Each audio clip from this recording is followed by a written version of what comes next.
Everything from crude oil to big tech stocks to the value of the dollar is falling. Even gold is lower today. CBS News business analyst Jill Schlesinger is with a lot of other experts today saying, sure, the market's bad now, but it's still not best to jump off board. We don't know how long these tariffs are going to be in place, and we don't know what the retaliation will be. For most long-term investors, the very best bet is to keep to your game plan. Do not try to make any sudden moves, and remember, you are likely investing for decades in the future, not days, weeks, or even months. A conspiracy theorist who spent a lot of time with Trump on the campaign trail is reportedly a factor in the firings of several officials at the National Security Council. Sources say the firings, which include senior directors, are due to concerns the officials are not sufficiently loyal to the president. The firings come after noted conspiracy theorist Laura Loomer visited the White House to express her concerns directly to the president. It is unclear if Loomer's discussion was directly linked to those firings. CBS's Linda Kenyon reporting. And the WTIC forecast. Mainly cloudy, breezy, and warmer for the rest of our Thursday. The high of 66 this afternoon. Overcast and remaining mild tonight. The low dipping back to 51. Now, after a cloudy start to Friday, we'll get some filtered sunshine. It remains mild. The high of 66 to round out the week. Not a bad day. Clear to partly cloudy during the evening Friday night, then becoming cloudy late. The low down to 42. A cooler day Saturday with periods of rain, damp, raw, and chilly with the high of 46. I'm meteorologist Jason Caterina in the WTIC Weather Center. 59 in Hartford sports. Red Sox lead Baltimore 7-3, eighth inning. Two-run shots by Alex Bregman, Christian Campbell, and Tristan Casas. The game is live over the air on AM 1080. The Patriots agree to trade second-year quarterback Joe Milton to the Dallas Cowboys. For more, check out WTIC.com. I'm Dave Maker. WTIC 1080 News. Most of us like to be out in the sun. That's why sunscreen and other safety measures are key to protecting your skin from aging and cancer. The FDA recommends using a sunscreen with a sun protection factor, or SPF, of 15 or higher. Also, look for broad spectrum on the label. That means both harmful 40 seconds. and B rays are blocked. UVA rays age the skin, UVB rays burn, and both cause cancer. But the perfect sunscreen doesn't count if you use it wrong. Don't need sunscreen on a cloudy day? Wrong. 80% of UV rays still get through the haze. Only use sunscreen at the beach? Nope. Anytime you're outside, UV rays attack the skin, so you need protection. And you have to reapply sunscreen every 2 hours. Remember, SPF plus broad spectrum equal healthy fun in the sun. Visit www.fda.gov. All right, here we go. For information. A message from the U.S. Food and Drug Administration. Reese on the radio, making sense of the news. Yeah, even when it makes no sense at all. Now on WTIC, News Talk 1080. I got to give it up to the scallywags online who watch the show at reasoontheradio.com. And, of course, you can do that on Facebook, on X, also known as Twitter, and can't remember. Oh, Rumble, and YouTube. So those of you who join, I always appreciate you there watching the show. It gives me great joy. So when the streaming thing goes wonky, it drives me as crazy as it does you. So don't worry, we're back and we're good to go. So anyway, opening monologue, we were talking about the conversation I had yesterday. Sheffield High School in Tennessee, Memphis, Tennessee in particular, one of the worst schools in the country. And according to the statistics in this Sheffield High School, out of 543 students that are in the school, only 2% are proficient in math. 11% are proficient in reading and language. The graduation rate appears to be 55 to 59%, according to the Tennessee Department of Education. Out of 1,761 schools, Sheffield's ranked at 1718. 43 schools in that district in the state are doing worse. The demographics of that school is 43% Hispanic, 55% Black, 2% multicultural, 0 white, and 0 Asian. That means that it is mostly inner city. They have metal detectors throughout the school. They have disciplinary problems at the school. They are littered with substitute teachers because no teachers want to work there. And the conversation that a lot of people were having, or at least two in particular were having, was about parents being responsible for their children's education. And I played Terry McAuliffe, who used to be the former governor of Virginia, and Melissa Harris Perry of MSNBC talking about how the educators should be in charge, not the parents, that the children belong to the community, that the professionals should raise them. But that's not what this issue is about. People kept coming after me saying, what about the parents? What about the parents? You're not putting enough responsibility on the parents. And my wife and I were having that discussion today, and she is one of those people who agree with them. It's right. We should put this on the parents. We should put this on the parents. And then in our discussion, she said something. And I finally came to the conclusion. She started talking about parents working 2 to 3 jobs. But then she said something that immediately changed the whole trajectory of the conversation. She said, but parents thinks it's the school's responsibility to teach their children, and parents have no say in that. But it was just a flippant statement that she made, that parents were lazily leaving it to the schools to be in charge of education. But then I said, wait a minute. That's it. The school system, to many in the inner city, is part of the welfare program. Hear me out.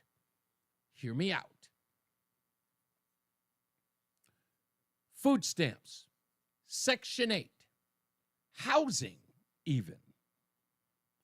All of those things that subsidize the inner city. Some program that is a mainstay in the inner city, regardless of their race, but is a mainstay within the inner city. Subsidized life is what the inner city is all about. How to get this program, how to get this benefit, how to get that benefit. The entitlement class. Education is a part of that. What is the welfare system? It's a handout, not a hand up. But the education system in and of itself is a handout that can be utilized as a hand up, unlike any other welfare program, if you think about it on that scale. Hear me out. Food stamps you could be on forever, until you no longer have those kids in the house. But you could be subsidized forever.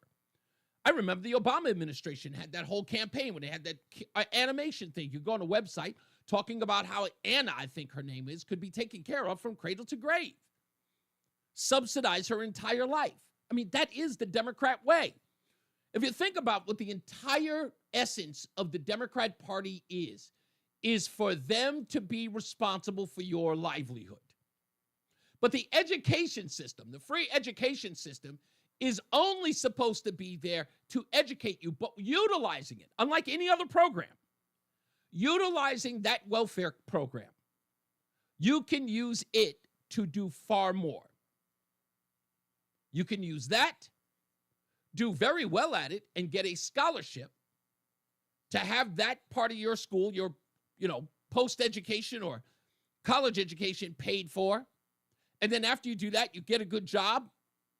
And then you live by your own means. You forge your own destiny. The education system is the free system that they apply, they make available for you to utilize to better your life. But if dealt with poorly, like the SNAP program or the housing program, you can either abuse it to the point where it's no use to you, or it kills you. SNAP program, what do you do with that money? Well, if you live healthy, you use that SNAP program to only buy healthy foods, no sugary snacks and no sodas, you can take care of yourself and live healthy for the rest of your life. But if you use that thing to, subsidize bad living, what's going to happen to you? You're going to get diabetes. You're going to get other problems go on in your life. These things happen. If you treat it like it's always going to be there, you will abuse it. And the education system is no different in the inner city. It's the actual only welfare program that you can benefit from if you really think about it. The SNAP program doesn't teach you how to be able to take care of yourself. The welfare system doesn't teach you how to go get a job unless it's required of you to go get one. Like if they tell you that in order to get your benefits, you have to be employed, you won't get employed. But at least with the education system, you can utilize that for a better life. But what did they do with that? After they screwed it up, they started doing this, minimum 50 thing. Now the kid can just skate by, get a minimum 50, and graduate anyway. Never getting anything out of the education that's provided to them for free. And parents treat this just like they treat food stamps. They look at it as, listen, I just want the government to do its job and fulfill my needs. I got to go to work, sweetie. Yeah, it's y'all job to educate that kid. I had him, you got him, you teach him. What he learns is your responsibility. And they've taught people in the inner city to do that. They taught people in the inner city, let us take care of that. So you might get a teacher here and there and say, wow, it would be great if we had more parent involvement. But remember what happened when there was parent involvement, Loudoun County in particular. As soon as the pandemic came around and kids were at home and parents could see the stuff that was going on in schools, parents started to get more and more involved, especially parents who found out the crap that they were teaching them was nonsense. It wasn't helping their kids. What did they do? What did the school system do? What did Randy Weingarten do? What did the federal government do? They demonized parents. They targeted them.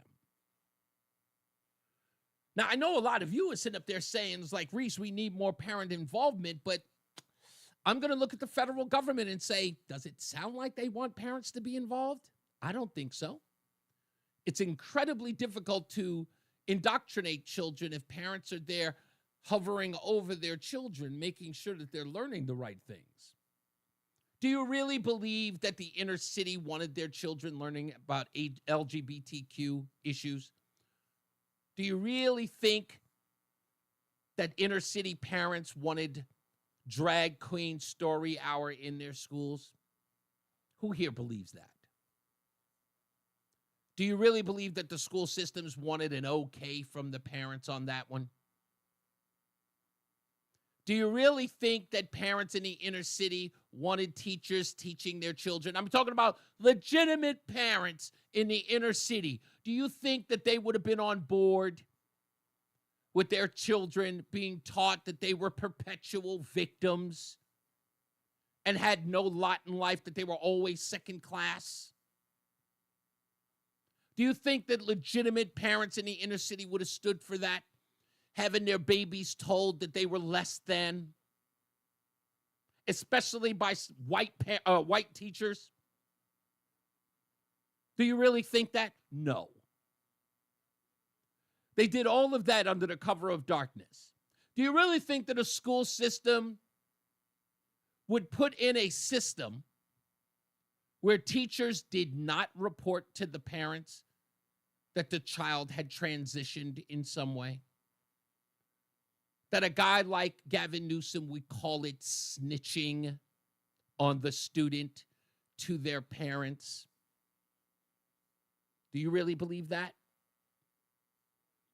So I understand a lot of people are sitting up here talking about they needed more parent involvement, but again, flies in the face of what the school system is doing. And that's excising parents from the process. Oh, they're getting what they want. They'll deal with a couple of bad apples here. And don't forget, if the kids don't learn, if the kids fail in school, that's okay. That's just more kids on the dole. That's just more kids in perpetual poverty. That's just more kids reliant on government subsidy. It doesn't hurt them at all. That helps. That gives them something to do. 860-522-WTIC. Oh, my girl, Julie is in Boston. How we doing, Julie? Wow, hey. What's going on? Wow, You just said how your wife makes your ears pop. Like, you just did that to me, I think. Because I never thought about it like that, but you're 100% right. Like, I've sent my son to Catholic school. He went to Catholic school his whole life, always paid for him to be in school. And particularly high school, because he went to an expensive prep school that we had to do a lot of crap to get him into that. Yeah. And the parents are always 100% involved, because when you're paying out of your pocket, Right. your kid better be learning like what you're expecting them to learn. And you don't want none of that foolishness, especially in the Catholic school. Like, Right, yeah. LGBT, Listen to me, you've got skin in the game because the thousands of dollars you're putting in, you're ensuring that money is going to better your child's life. You're investing in him personally so that he, when he graduates, goes to a good college and then goes on to have a better life and a more profitable and prosperous life to do that. But if the parent's getting it for free, there's no personal investment. They treat it like anything else in life. Yeah, I never thought about it that way, but you're 100% right. And I mean, I don't know if it's a generational thing, because I went to public school. Me and my brother, my parents Sure. went to a private school, but they helped us. Like, I remember my father sitting there forcing me to do the times tables because I had problems. Like, he went over it and over it, doing cursive. I had to go over it. Like, my parents had to help us. Like, Right. They didn't have a choice if they wanted us to do well. So I don't know where it's fallen off. Well, if you that didn't parents have, but see, your don't- parents, Julie, didn't have that systemic view of the education system. They did not, as a parent, if you've raised your entire life, like if you have a parent who is the one who taught your kid how to read, right? It's like if you sat with your child every day teaching them reading all day, that's immediate and a personal investment. I look at Roseanne all the time. She can't stop bragging about how she had Ellis reading at 3, because to her, that was a personal achievement, right? I taught him how to read. I didn't leave the school to do that. I taught him before he even got into school. So parents have a value in that. And if your parents were teaching you times tables in class, they felt, before you went to school or even after you went to school, that they felt responsible. Yeah, because I needed help. Yeah, exactly. I needed help. So they felt a sense of pride in being the person who taught you and being the outside of school teachers. That's all of our jobs. But again, if you sort of treat the education system like part of the welfare system, like I get my SNAP benefits, I get my Section 8 housing, and I get my education, these are all a part of the program, I treat it that way. I abuse it. And I have to say, like, the schools too, the private schools anyways, like, if you have a problem, they snap to it. There's none of this foolishness, like, I don't know what to say. Like, no, they snap to it because they know, like, you're going to pull your kid and they're going to lose that money, and, you'll tell all the other parents, like, don't send your kid to that school, Right. whatever. Right. And So- don't forget, you were also missing another point. What you just said was very valid. Now, juxtapose what you just said to the public school system, where it is virtually impossible to remove a teacher who's failing students. Right? They've got all the protections in the world. It doesn't matter that they work. Look, this school can't hire a teacher. All they have are substitutes. The math proficiency is 2% in a high school of 543 students. A high school. You and I went to high schools that double that. That's crazy. Okay? They can't maintain more than a 2% math score? And this woman doesn't realize, like, to my way of thinking, the children already do belong to the community, because everybody pays for school, whether you have kids or not. I always had to pay for public school, even though my kids never used public school. But That's right. I still had to pay for it. But if you're an And the inner city elderly pay parent, for it. but listen, if you're an inner city parent and everything about your life is on the dole, not to say that everyone in that community is, but if you are not, most of the people in those communities do not pay taxes. Right, exactly. They don't pay property taxes. They're not paying taxes on the level that mainstream or middle-class parents are. These people are getting everything subsidized. So they don't have any skin in the game. And when you don't have your own money involved, your own skin in the game, you will treat it like any other welfare benefit, like it's supposed to be there for you, and you can abuse it at any level. Well, that just really blew my mind because I've never thought about it like that. You learned me something today. So. Much appreciated, Julie. God bless you. Bye. You got it. We got to take a. We don't have to take a break now, do we? No, that's right, because we're still in internet mood. All right, let me take David in Vernon. How we doing, David? Reese, how are you? Pretty good, sir. What do you got?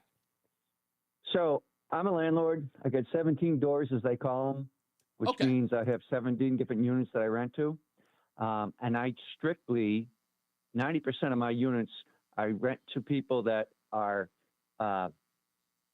low income. They're rental assistance. Okay, I like the that term that they want us to use. Gotcha. Okay. Basically, they're getting some sort of government subsidy monies.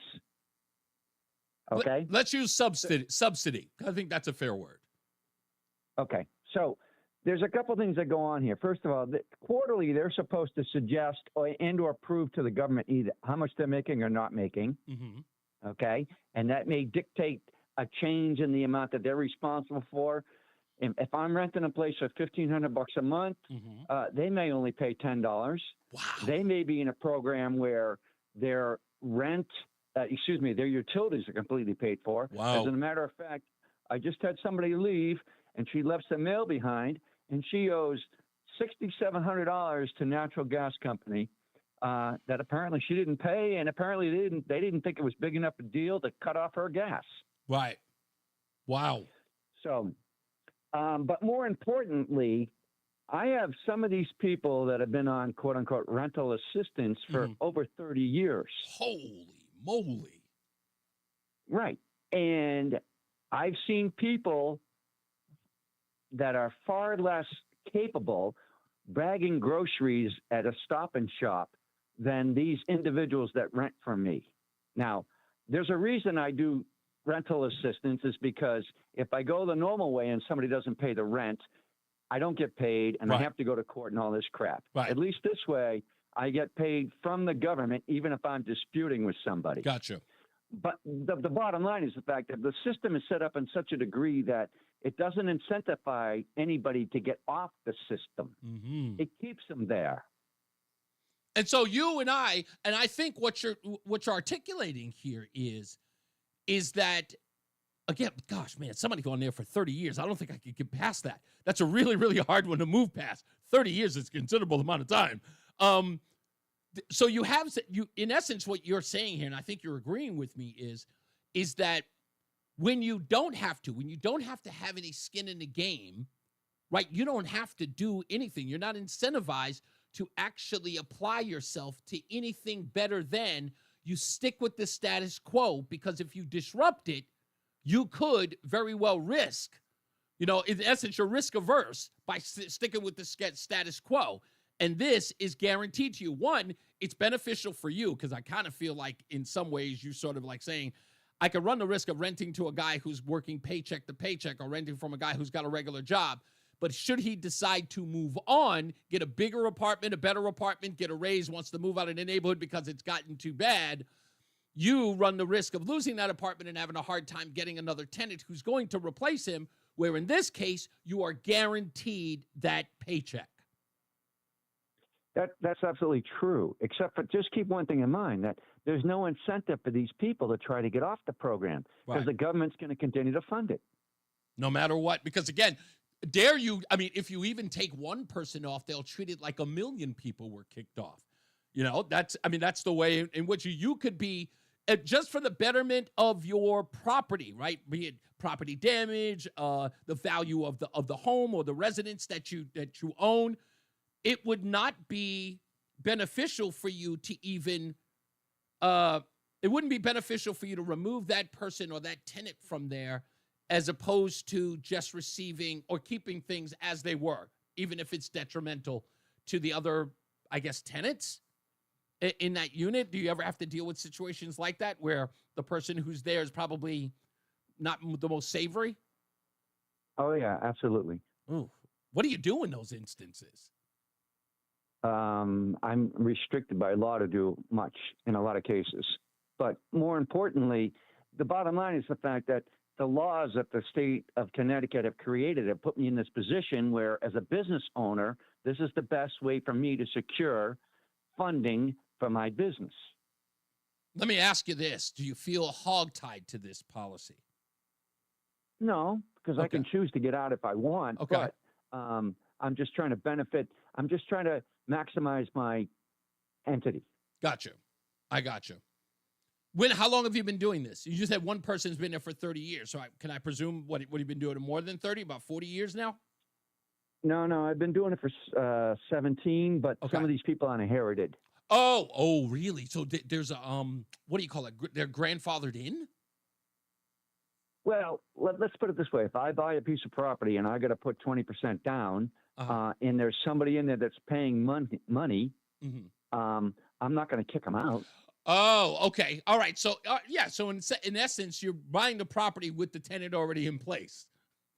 Correct. Okay. All right. And those people have been there for 30 years. Got it. Okay. I didn't understand how long you would work. So even if you would come in, set 15 years out of the 30, you technically have a 30-year tenant. Gotcha. Makes sense now. Correct. Listen, I'll admit, I'm like you. I don't understand how anyone couldn't. See, you say you're not because you can choose not to. But if I'm a businessman, I'm going the road less. I'm not going the road less traveled on that because it's real estate. Well, all I'm saying is the fact that I've got a sort of guaranteed contract, so why not continue with it? Yeah, that makes sense. I hear you. All right, it makes sense to you. Thank you, David. I appreciate your perspective, man, and it's an interesting story, and thank you for sharing it with us. We got to take our All right, first. see ya. You got it, man. Let's take our first break to get some weather and traffic out to you. Jason Catarinas has your weather, and Mark Christopher, he's in the BPS Traffic Center. We should be back on air. What time we get back, Mark? Mark, who's not there yet. I'm sure he'll be there in a second. We'll give him a minute. No, he's there, but he's not coming through. Oh, is he not? Okay, well, if that's the case, we'll just take a break. Oh, maybe he hasn't switched over. Let's check and see if the game's over. Yeah, he don't have to switch over. Oh, he doesn't? Okay. Hold on. All right, well, we're sticking around, and we're waiting. It looks like, yeah, final score's already happened, so we're probably going to switch over now. Okay. Looks like the game's over, huh? Okay. Well, I'll take a break on my end.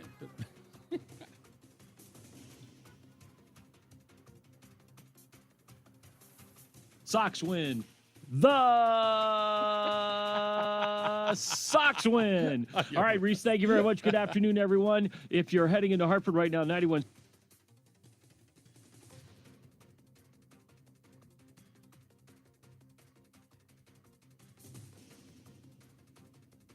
Oakley Bridge, 84 eastbound, you've got delays about a half mile before 46th Avenue into the tunnel. 291 through 84, okay, 2 eastbound, moving well Glastonbury into Marlboro. 9 northbound, Middletown, slowing Harbor Park to the Aragoni Bridge. Yeah, there's a short in the board, so he keeps going in and out. Oh. 18 west. I'm glad we off this shit. In Cheshire up to the Mixmaster. If you are heading down into New Haven, South 95, look out for some slow traffic, 46 down to exit 44. We have an accident on the left shoulder, 91 northbound in New Haven up by exit 6. Just a little bit of a delay there. Traffic and weather together on the 8s, WTIC News Talk 1080. Okay. WTIC is celebrating 100 years on the air and 100 years of serving Connecticut. This is WTIC and WTIC FM HD2 Hartford, an Odyssey station. 59 degrees, 4 Here for Boston fans, here for good. Now at Verizon, we have some big news for your peace of mind. For all our customers, existing and new, we're locking in low prices for 3 years guaranteed on My Plan and My Home. That's future you peace of mind. And everyone can save on a brand new phone on My Plan when you trade in any phone from one of our top brands. That's new phone peace of mind. Because at Verizon, whether you're already a customer or you're just joining us, we got you. Visit Verizon today. Price guarantee applies to then current base monthly rate. Additional terms and conditions apply for all offers. Want to listen to WEEI on the go? Just download the Odyssey app. Now, back to Red Sox baseball on WEEI.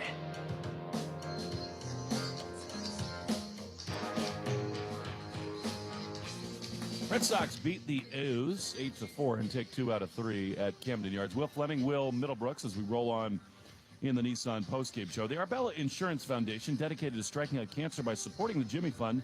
Red Sox pitchers today, beginning with Tanner Houck, who was just a little bit erratic here today. They did miss some bats, though, between Houck and Wilson and Garrett Whitlock. Sox pitchers today struck out 11. And that means another $550 to the Jimmy Fund to help strike out cancer. Arbella is here for the Jimmy Fund and here for good. You know, Houck was the Red Sox best pitcher a year ago, Will. But he's a little off to start this season. He got through it, but just 4 innings and change here today. What do you think he needs to improve upon next time? Well, the command kind of got worse as the game went on. He didn't lean on his fastball much. He was over 70% off speed between that split and the sweeper, which he had some really good ones at time. I thought the split was a good pitch for him today. Had some good sweepers as well. But the fastball command has got to get a little better. He threw some over the middle of the plate, and they hurt him a couple times. For every 4-bagger the Red Sox hit this season, Red Sox Radio Network donates $40 to Cars for Kids. We're making our donation. You should, too. 877 Cars for Kids. 3 2-run homers tonight. And, you know, it's funny how easy baseball looks when you take an early lead. Yesterday it was Story. Today it was Bregman. I thought both those swings were huge tone setters. Even when this was a 2-run game, the game felt safe. It felt comfortable. Now, you knew the guys you had out in the pen that had some rest and they were ready to go. You knew you had Whitlock for a couple innings. But then, just like that, a couple swings later, it's 8-3, and that's what this offense can do is they can score runs quickly. Before we continue, let's take 10 seconds for Station ID on the Shaw's and Star Market WEI Red Sox Radio Network. You're listening to Red Sox Baseball. You've been listening to Red Sox Baseball on WTIC News Talk 1080. We now join our regularly scheduled program. Battle than just Ms. Ozturk's case. It's a matter of whether this type of authority can be used against international students on visas in other cases around the country. CBS's Scott McFarland. Ozturk is in the U.S. on a student visa. No charges have been filed. She's accused of expressing support for Palestinians, which is not a crime. A Middletown man is charged with murder. The victim, 67-year-old Roger Davis, was found dead during a property check on River Road last November. Police say evidence led them to the suspect, 34-year-old Julio Wright. He was arrested today and held on $2 million bond. It's been 25 years since the state passed the Baby Safe Haven law. A mother with extraordinary hardship in raising a newborn under the age of 30 days can drop that baby off at any 24-hour ER in the state. No questions asked. Former Republican State Rep Pam Sawyer Bolton says there was a deadly case of infant abandonment that pushed her to act. It was in 1988. There was a cold January morning when a brand new baby was wrapped in a nightgown and left outside the Meriden Police Department, but it was not found. 59 children have been saved through the program since it became law in 2000. The Kennedy family says former Vice President Mike Pence will receive the JFK Profile and Courage Award. That's for his refusal to go along with Donald Trump's efforts to overturn the 2020 election. In sports, on AM 1080, the Red Sox beat Baltimore 8-4. 2-run shots by Alex Bregman, Christian Campbell, and Tristan Casas. Yankees host Arizona, the Bruins in Montreal. From the portal, the UConn men are adding former Georgia guard Silas Damari Jr. He averaged almost 14 points per game in his sophomore year. And the Patriots agree to trade second-year quarterback Joe Milton to Dallas. Again, the Dow was down 1,679 points. S&P dropped 274, and the NASDAQ was down 1,050, or about 6%. For more, check out WTIC.com. I'm Dave Maker, WTIC 1080 News. This is Dale for Northeast Men's Health, where we've successfully treated thousands of men for low testosterone. 1 minute. Help them feel like their old Yes, selves sir. again. Please take a moment. Fix your phone back.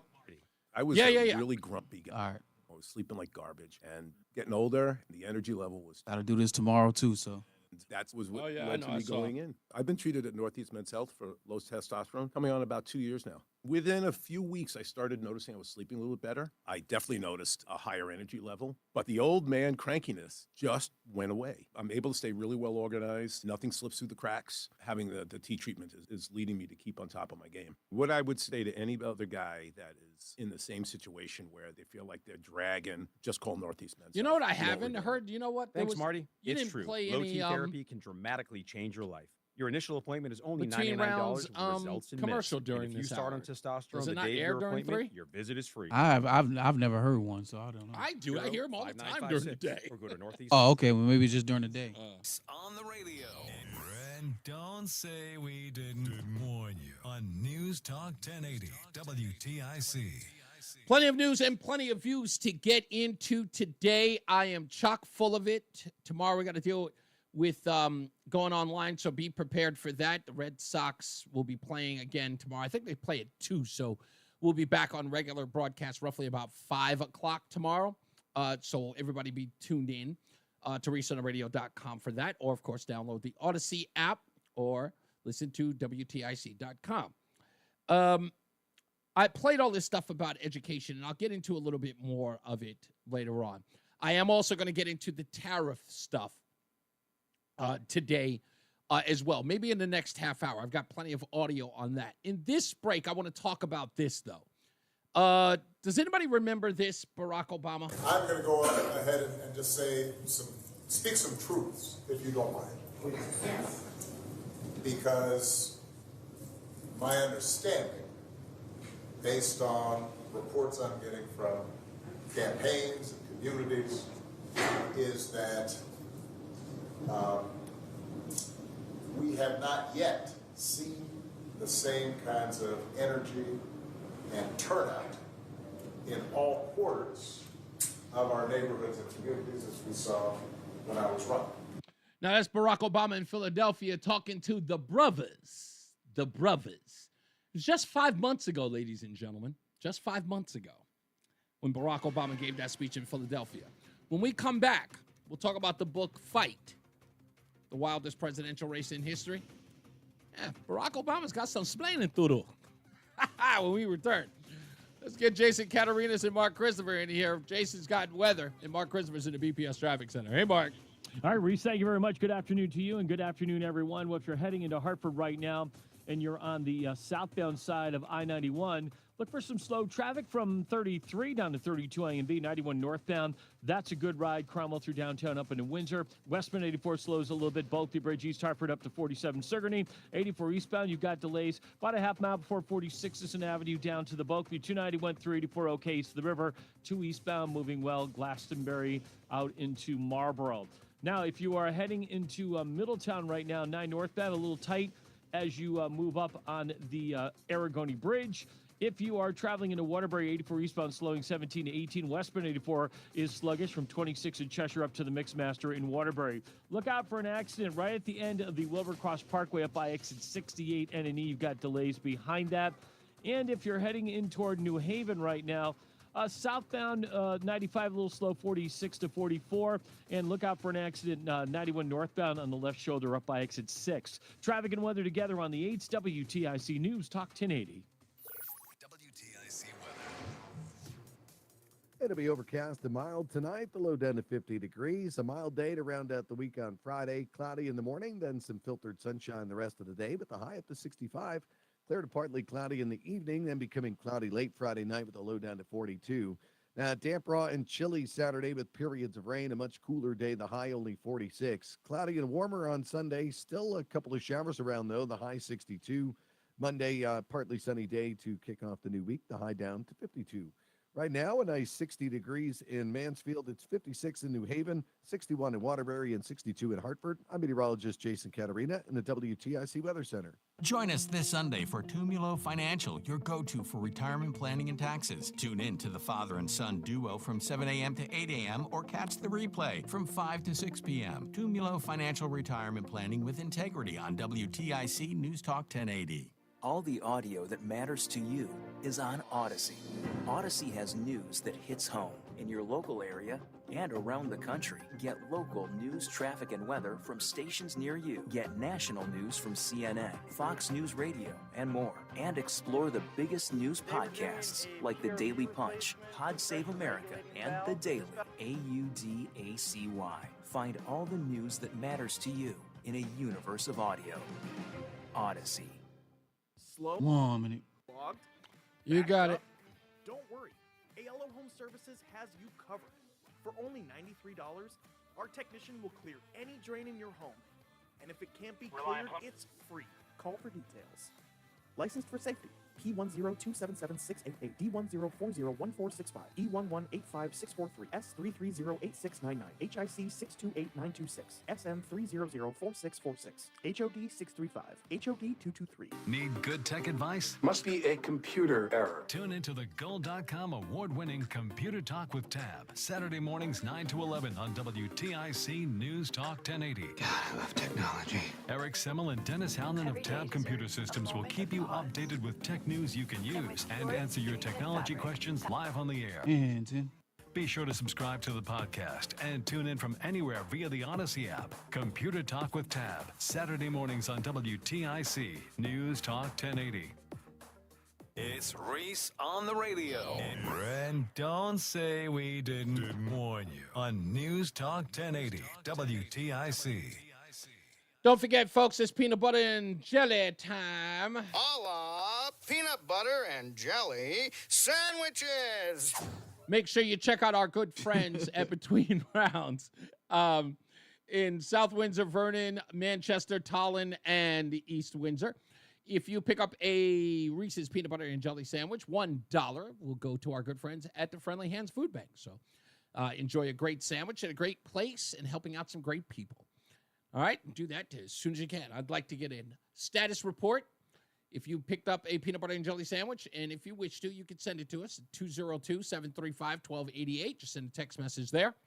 That's 202-735-1288. Just text us a picture, and we'll see if we can put it on social media if you're not too shy. If you are shy, then just buy the sandwich and keep it moving. I can totally appreciate that. Hey. Yes. Remember you asked earlier if your wife ever said something that... Yeah, I asked you if your wife ever said something to you that's sort of like mind blown. And you went, oh, poof, like, you're completely blown away by it. And I was like, you know what? She completely enlightened me. Well, no, I won't say that. I won't say that. Or I don't remember if she did. Maybe she did back. Okay. We've been together a very long time, so maybe she did in the early years. But I will say she does sometimes she gives some ideas and I don't accept them right away. Oh. And then down the line, I realized, that was a pretty good idea. So. Do you ever tell her after the fact? I'm starting to do it now. Really? It's the right thing to do. But before, I would never tell her because she always, she has to win the arguments and blah, blah, blah. But you got to let them win. I learned that sometimes it's funny because now when I argue with my wife, sometimes it's to entertain me. Like I have fun arguing with her and combating with her. And like, I'm just sitting there chuckling, having a good time. And she is calling me all types of names. You're a knucklehead. See what you did there. And then I'm just literally loving every bit of it. But it's a weird thing, but I kind of like it when she yells at me. It's weird. Yeah, Not when she's mad, but I like it when she yells at me. Yeah, my weird thing is pain. I tend to enjoy a little bit of pain. Really? Yeah, but that's a whole different story. But the reason why I said that is because I was at LA Fitness. That was my gym that I go to 4 times a week. But they started to close a lot of those down. Sure. Now, and the one in Springfield, Mass, is like, maybe 12, 13 minutes away. But the problem is the casino's right across the street. Oh. So I'll go work out, then I'll drive and be like, you know what? I'll just drop 40 in the slides and see what happens. Big mistake. So what she told me was, won't you leave that gym and go to a gym that's close around here to the house? And I was like, No way. I love LA Fitness. They got 3 tiers. They got pool. They got basketball. Da-da-da-da-da. And she's like, yeah. And right after that, you go and lose all your money. So to avoid that, go to a gym around the corner. So I decided to take her up on her advice. Probably like 9 months after she's been asking me to do it, I went today. Uh-huh. I signed up at Epic Fitness. Okay. It's right there in Windsor Locks. And my boy Zach hooked me up real good with a nice deal. Uh-huh. And it worked out great because they're open 24/7. Oh. And sometimes I like to at like midnight or 1 a.m. Sure. I like to get a good workout. So why not? You can't sleep. Utilize your time instead of sitting around on the couch, maybe eating snacks. Exactly. You could drive on down there and get a nice 24-hour gyms are the move, my friend. And it's literally around the corner from you couldn't get from better. my house. So I could actually, like, if I wanted to jog a half a mile or three-quarter miles, I could actually do that, and I'll be there. So, but I'm not telling her yet that I. Oh, you haven't told her yet. I haven't told her I got. Well, the let me membership, no. on her behalf. I'm going to steal a line from a movie called From the Hip starring Judd Nelson. And that line it's said to him once he actually realized, the judge realizes that he actually knows what he's talking about. Snot nose grows up. By the way, tell me in the chat room if you've ever seen that movie, From the Hip with Judd Nelson. I think it came out just after The Breakfast Club. I love that movie. Oh, I love The Breakfast Club. Yeah, I love that forever. Judd Nelson was in a movie called From the Hip. I will still watch that movie to this day if ever it's on basic cable. Let me get to this thing with Barack Obama. Now, you guys may remember that Donald Trump was asked by Peter Doocy in the Oval Office a couple of days ago when this conversation, you might have remembered it earlier this week, top of the hour, talked about it. John Silver brought it up. There was this big hubbub about Donald Trump saying that, there are some constitutional scholars that said I could run for a third term. I don't know, but some people say. And it became this big hubbub. Well, Peter Doocy took a crack at it. Peter Doocy from Fox News, White House correspondent, says to the president, hey, listen, what do you think? If you were constitutionally allowed to run for a third term, what if the Democrats decided to put you up against Barack Obama? And Donald Trump thought about that, and he kind of cracked a smile and bobbed his head a little bit and said, I would love that chance. I would totally run against him. I would be absolutely pleased, he said. And I knew what Donald Trump was talking about when he said it. I felt it, especially because of the grin, the canary in, the canary in the cat's mouth grin that he gave. He just went, yeah, boy, would I show him. And look, if there's ever a test for Barack Obama or for Donald Trump, it would be those two men in the ring. But I have to admit, it's like what's his name? What's that guy's name? Luke Paul, whatever his name is, Logan Paul. Jake Paul. Yeah, what's his name? Jake Paul. Jake Paul. Yeah, it's Jake Paul versus Mike Tyson. That's what it is. It just is. And people are saying, I don't know, Reese. Trust me, it is. Barack Obama has lost a lot of curveball. A lot of it. He does not have the same pizzazz that he used to. Donald Trump is all but sucked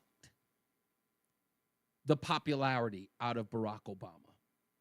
It is cooler today to represent a rebel like Donald Trump than it is to wear Obama on your sleeve or on your t-shirt.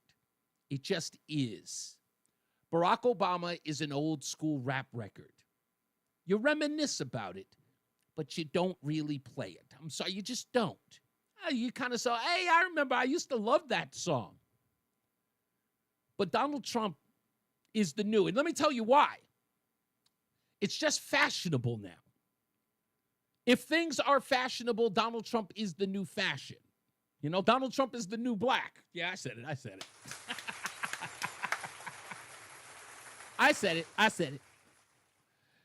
But let me tell you why Donald Trump would annihilate Barack Obama if they both could run for a third term.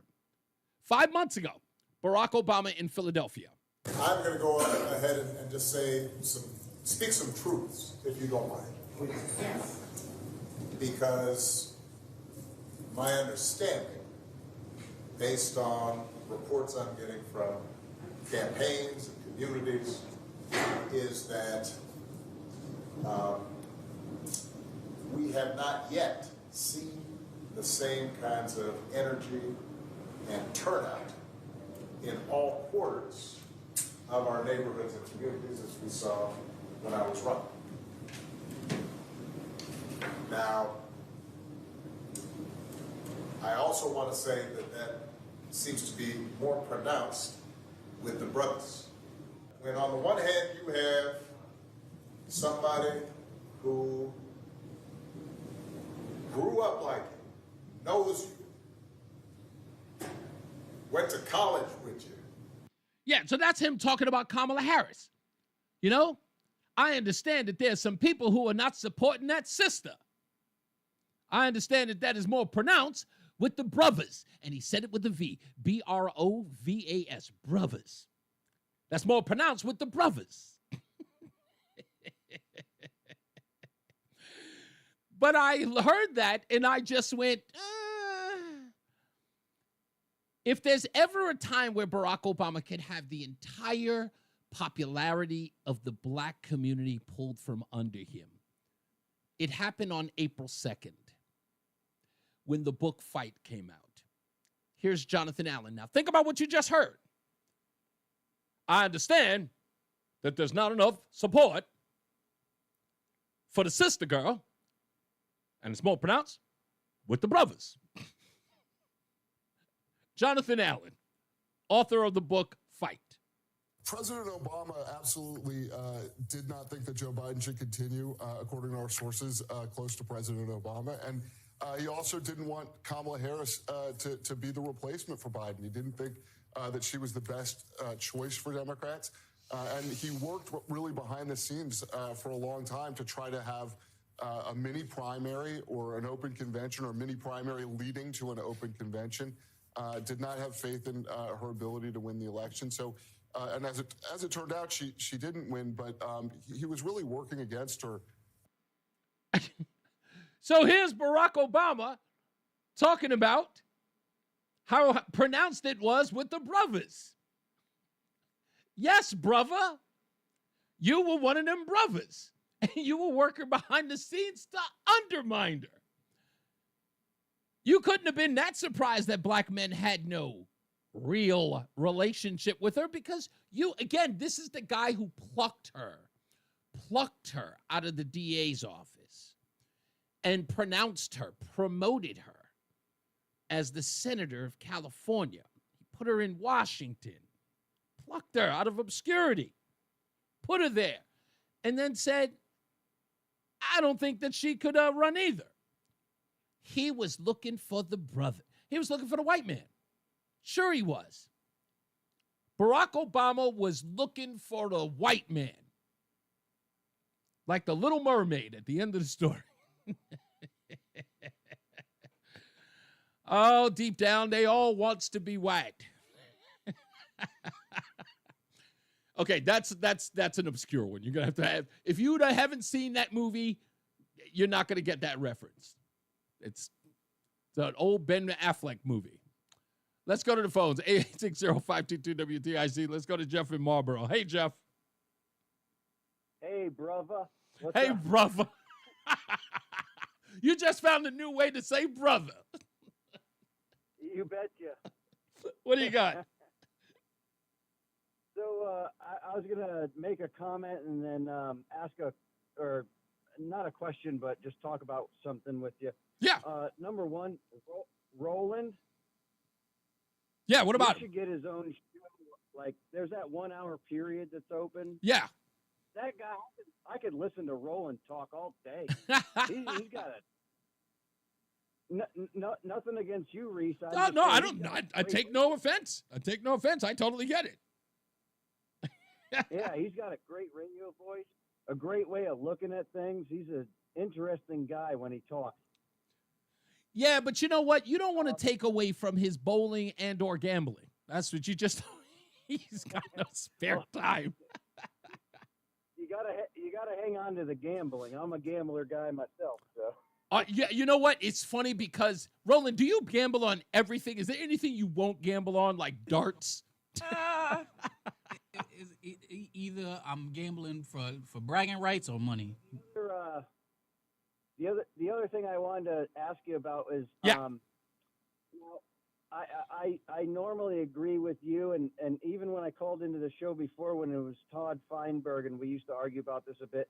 Yeah. Social program. I have a brother and a mother in nursing facilities. Uh-huh. And I'm telling you, there's no way in the world that I could afford that without social programs. And I was never a big social guy my whole entire life until we needed this.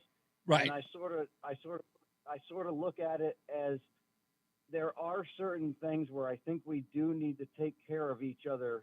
I hope, Jeff, if I gave up that impression, that's my fault. Because again, as a radio host, my communication skills are lacking, obviously. Let me help you in that regard. I'll put it to you this way. Let's say your health care is subsidized, as you're describing, right? If your health care is subsidized, the bottom line in that subsidy should be to get you so healthy you no longer need it, or you need less of it. Is that fair? It's fair, but there's some conditions, like my brother's stroke, he could never come back from. I understand that. And again, again, it is not a one-size-fits-all. That's one of my biggest problems with any subsidy, is that people treating it like one-size-fits-all, so it can never be it can never be retweaked or switched around. So we have to keep it for all, no matter the abuse or the waste or the fraud. The point is that that is definitely true. One size does not fit all. Exactly. And so I'm saying, again, I always treat individuals as individuals. But again, I'm talking about the education system. If the people who are using it for free are treating it like it's something that they must have, or that's supposed to be just a part of the package, you will get more people abusing it and not utilizing it in a good way. And I'll make this example before we go to a break. Roseanne's son has gone to public school his entire life. They had a program for him to go learn Russian for free. He took it even though he had to take a bus, and he even had to take an Uber to get there every day during the summer, and now he speaks fluent Russian. It was available to him for free, and now he speaks Russian. If you don't utilize it and it's for free, it does nothing for you. So thank you for that. Let's take a break. Let's get the weather and traffic with Jason Catarinas and Mark Christopher in the BPS Traffic Center. Hey, buddy. Hey, Reese, thank you very much. Good afternoon to you. Good afternoon, everyone. And if you are heading into downtown Hartford right now, things are a little slow on the southbound side of I-91. You've got delays 33 down to 32 A and B. Northbound 91 is moving well. Cromwell through downtown up into Windsor. Westbound 84 is slowing as you approach the Bulkley Bridge in East Hartford to 47 Sigourney. 84 eastbound, look for delays just after 44 Prospect Oakwood into the tunnel. 291 through 84, okay. 2 westbound slows East Hartford exit 4 up to the 84 West merge. 9 northbound Middletown tight Harbor Park to the Aragoni Bridge. Look out for an accident at the end of the Weber Cross Parkway in Meriden up by 68 and an E in that construction area. Delays are back to Miller Avenue behind that. Westbound side of 84 slowing from exit 25 up to the Mixmaster in Waterbury. 84 eastbound Waterbury slowing approaching exit 18. 84 eastbound in Newtown delays from 10 up to 11. Southbound on the Parkway, a little tight getting by 60 in Hamden. Southbound 95, a little delay from 46 to 44. And northbound 91, look out for an accident on the left shoulder, 91 northbound up by right at exit 6, actually. So that's causing a little bit of rubbernecking delay. You've got delays kicking back to exit 3 behind that in New Haven. Traffic and weather together on the 8th WTIC News Talk 1080. Mainly cloudy, breezy, and warmer for the rest of our Thursday. The high of 66 this afternoon. Overcast and remaining mild tonight. The low dipping back to 51. Now, after a cloudy start to Friday, we'll get some filtered sunshine. It remains mild. The high of 66 to round out the week. Not a bad day. Clear to partly cloudy during the evening Friday night, then becoming cloudy late, the low down to 42. A cooler day Saturday with periods of rain, damp, raw, and chilly with the high of 46. I'm meteorologist Jason Caterina in the WTIC Weather Center. And now, a WTIC news update. 64 degrees at 4:30. I'm Dave Mager, WTIC 1080 News. Some Americans got liberated from their retirement plans today. The Dow closed down 1,679 points, or 4%. The S&P down 274, almost 5%, down 12% now since a record close in February. The NASDAQ fell 1050, or 6%. That's all after President Trump announced wide-ranging tariffs, including a baseline 10% on all trading partners. American companies and consumers will wind up paying for it, according to Dallas Morning News business editor Javier David. It's not just an isolated thing where big companies are affected. It really is small businesses, and the mood of the consumer is very, very glum at this point. Ernie Tedeschi of the Budget Lab at Yale has done the analysis on what the average American will be paying. When you put it all together and you look at the countries that these rates apply to and what people buy from those countries, it translates to an increase in prices on average of 1.3% in the next year. That's on top of the current rate of inflation. The lab says the tariffs will hit clothing and textiles especially hard. The tariffs being issued by the president under his own declaration of an economic emergency.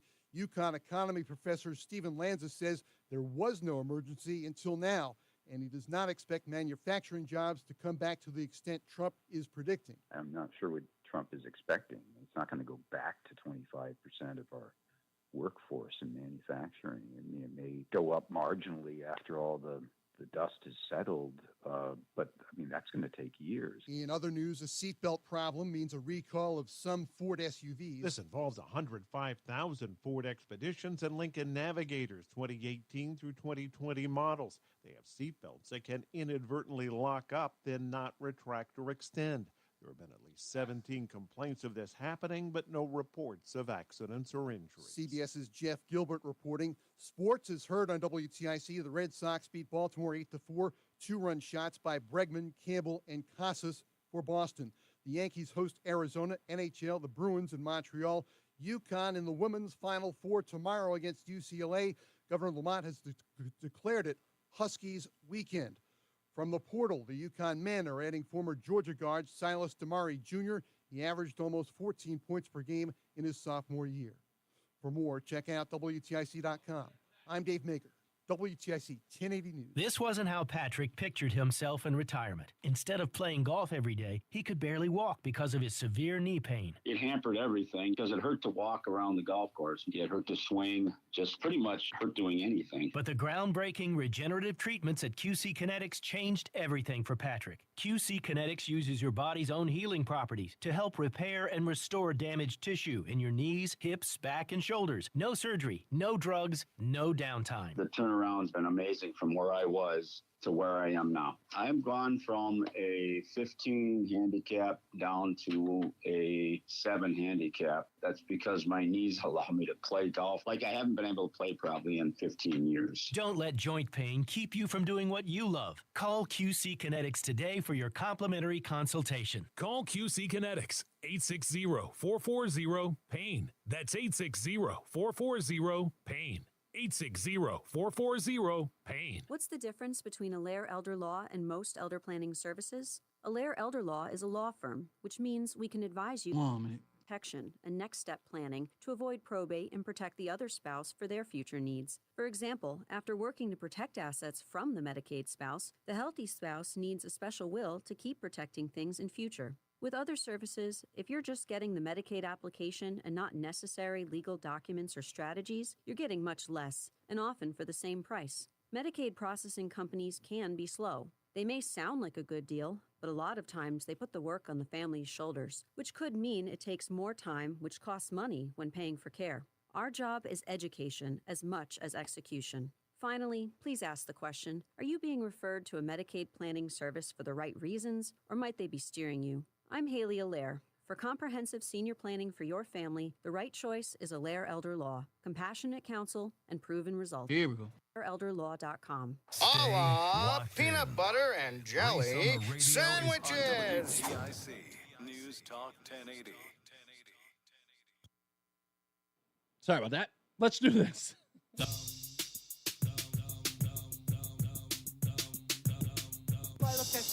Yes, you do.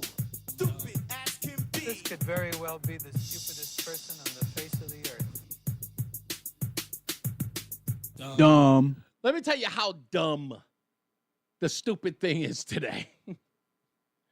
And I've only got to ask this question because everybody who's going to participate here should be asking themselves, what for? They should be asking themselves this, what for? Today's Hartford Courant headline reads this: thousands expected at 22 protests planned across Connecticut against Trump administration, Elon Musk. 22 protests across the state this coming Saturday. Let's run a couple of the towns down for you in the event that you haven't heard of them. Bethel, Cornwall, Danbury, East Lyme, Enfield, Hartford, Litchfield, Middletown, New Haven, New London, New Milford, Newtown, Norwich, Salisbury. All of them and many more are going to have protests. Some of them will only be an hour. Some of them will be 4 hours, 3 hours here, there, and everywhere on Saturday. But I have to ask, what for? If you were wondering, let me tell you what for. And it's the funniest thing I've ever read. This coming from a professor in, what school is he from? I got to find his name here. Matthew Smith, Professor Matthew Smith of the University of New Haven. He suggested that organizers need to do more than just fill the sidewalks with lots of people. He said it's complex. You need to tell a compelling story, and not just to the millions of people you put in the street. You need a sympathetic narrative that brings over another 10 million who wouldn't ever go out into the street. People who would say, okay, now I think the government has gone too far. He says this: there's good data that says no regime has ever withstood a social movement that gets 3.5% of the adult population protesting. So it's an optics game that they're playing. The idea is if they give the illusion of all of these protests, then it shows the rest of the world, oh my God, look how angry they are. This is called manufactured bull.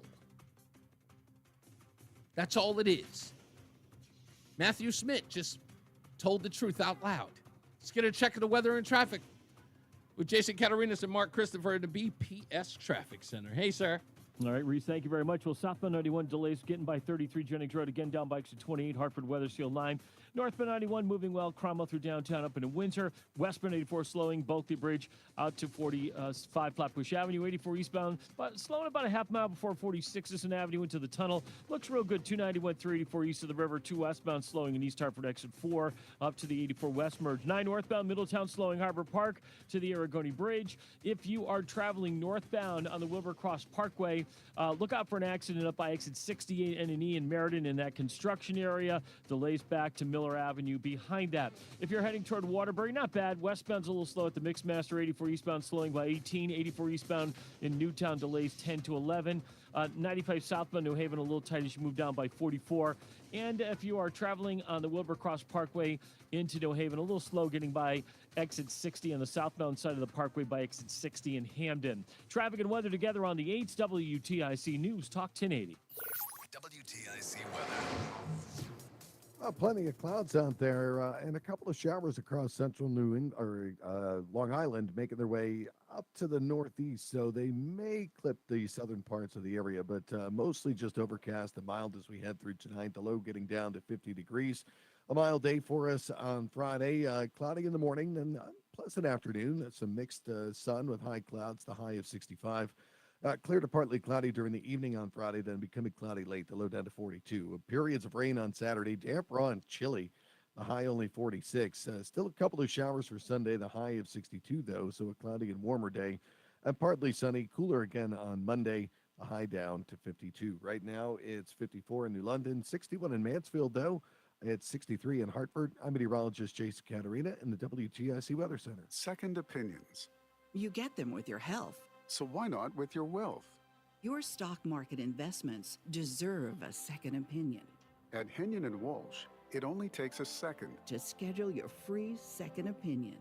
Go online and search for Henyon & Walsh, the second opinion people. Investing involves risk, including a possible loss of principal. Advisory services provided by Henyon & Walsh Asset Management. Securities offered by Henyon & Walsh Inc. Member FINRA SIPC. It's the Peter L. Brown Company's 65th anniversary. For a limited time, purchase high-performance double-pane windows from the Peter L. Brown Company and get an upgrade to super-efficient triple-pane glass at no additional charge. For a free estimate, please visit peterlbrown.com. Taxes was not knowing your full 1 minute picture. Yes, sir. Now Taxes is getting and maximizing your refund all in one place. Credit Karma, where a TurboTax expert can do your taxes for you. They'll get you the most money back, guaranteed. Then you can do more with all that money. Jim, all in I Credit got Karma. that story for tomorrow. Now, Don't this is don't taxes. sweat it. Intuit Credit Karma with TurboTax. Get started today. See guarantee details at turbotax.com/guarantees. Experts only available. I could do with it TurboTax today. Live. Are you a proud Connecticut Actually, I should do it today. I just thought about it. You're right. I should do it today. Experience handling business transactions for small and mid-sized businesses, and we know that not every business relationship works out as planned. If you found yourself in a dispute, call the law firm of Brown, Payne, Darris, and Scott. Our team of business lawyers have over 100 years of combined experience. At BPS Lawyers, you get more than a lawyer. You get a full-service law firm. Call All right, here we go. Call BPS or visit bpslawyers.com. Nick Panderis is responsible for the content of this ad. Reese on the radio, making sense of the news. Yeah, even when it makes no sense at all. Now on WTIC, News Talk 1080. I got to give this one to Jim P. This is actually, because I should have said, I had another story that involved it, but you know what? We'll just do two of them, Jim. We'll just do two of them. Okay?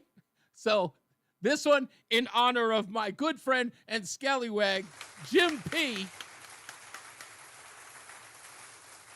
It's Thursday, and no Thursday would be complete without it. Negro nonsense. Negro nonsense. Negro nonsense. Negro nonsense, folks. Oh, my favorite part of the week. Try this one on for size. It comes from none other than our favorite sister girl, Jasmine Crockett and Tubbs. The final thing that I'll say, because you've been gracious, is this. When I first became a public defender, I had no criminal defense experience. And I walked in and I told my boss, Charlie, I said, listen, you should hire me. He said, why? I said, because I'm black. Charlie looked at me like I was crazy. And I said, let me tell you something. When I walk in, I'm going to walk in with a level of rapport and understanding that maybe some of my other colleagues will not. Charlie offered me my job, and I worked my butt off, and I worked really, really hard for all of my clients, not just those that look like me.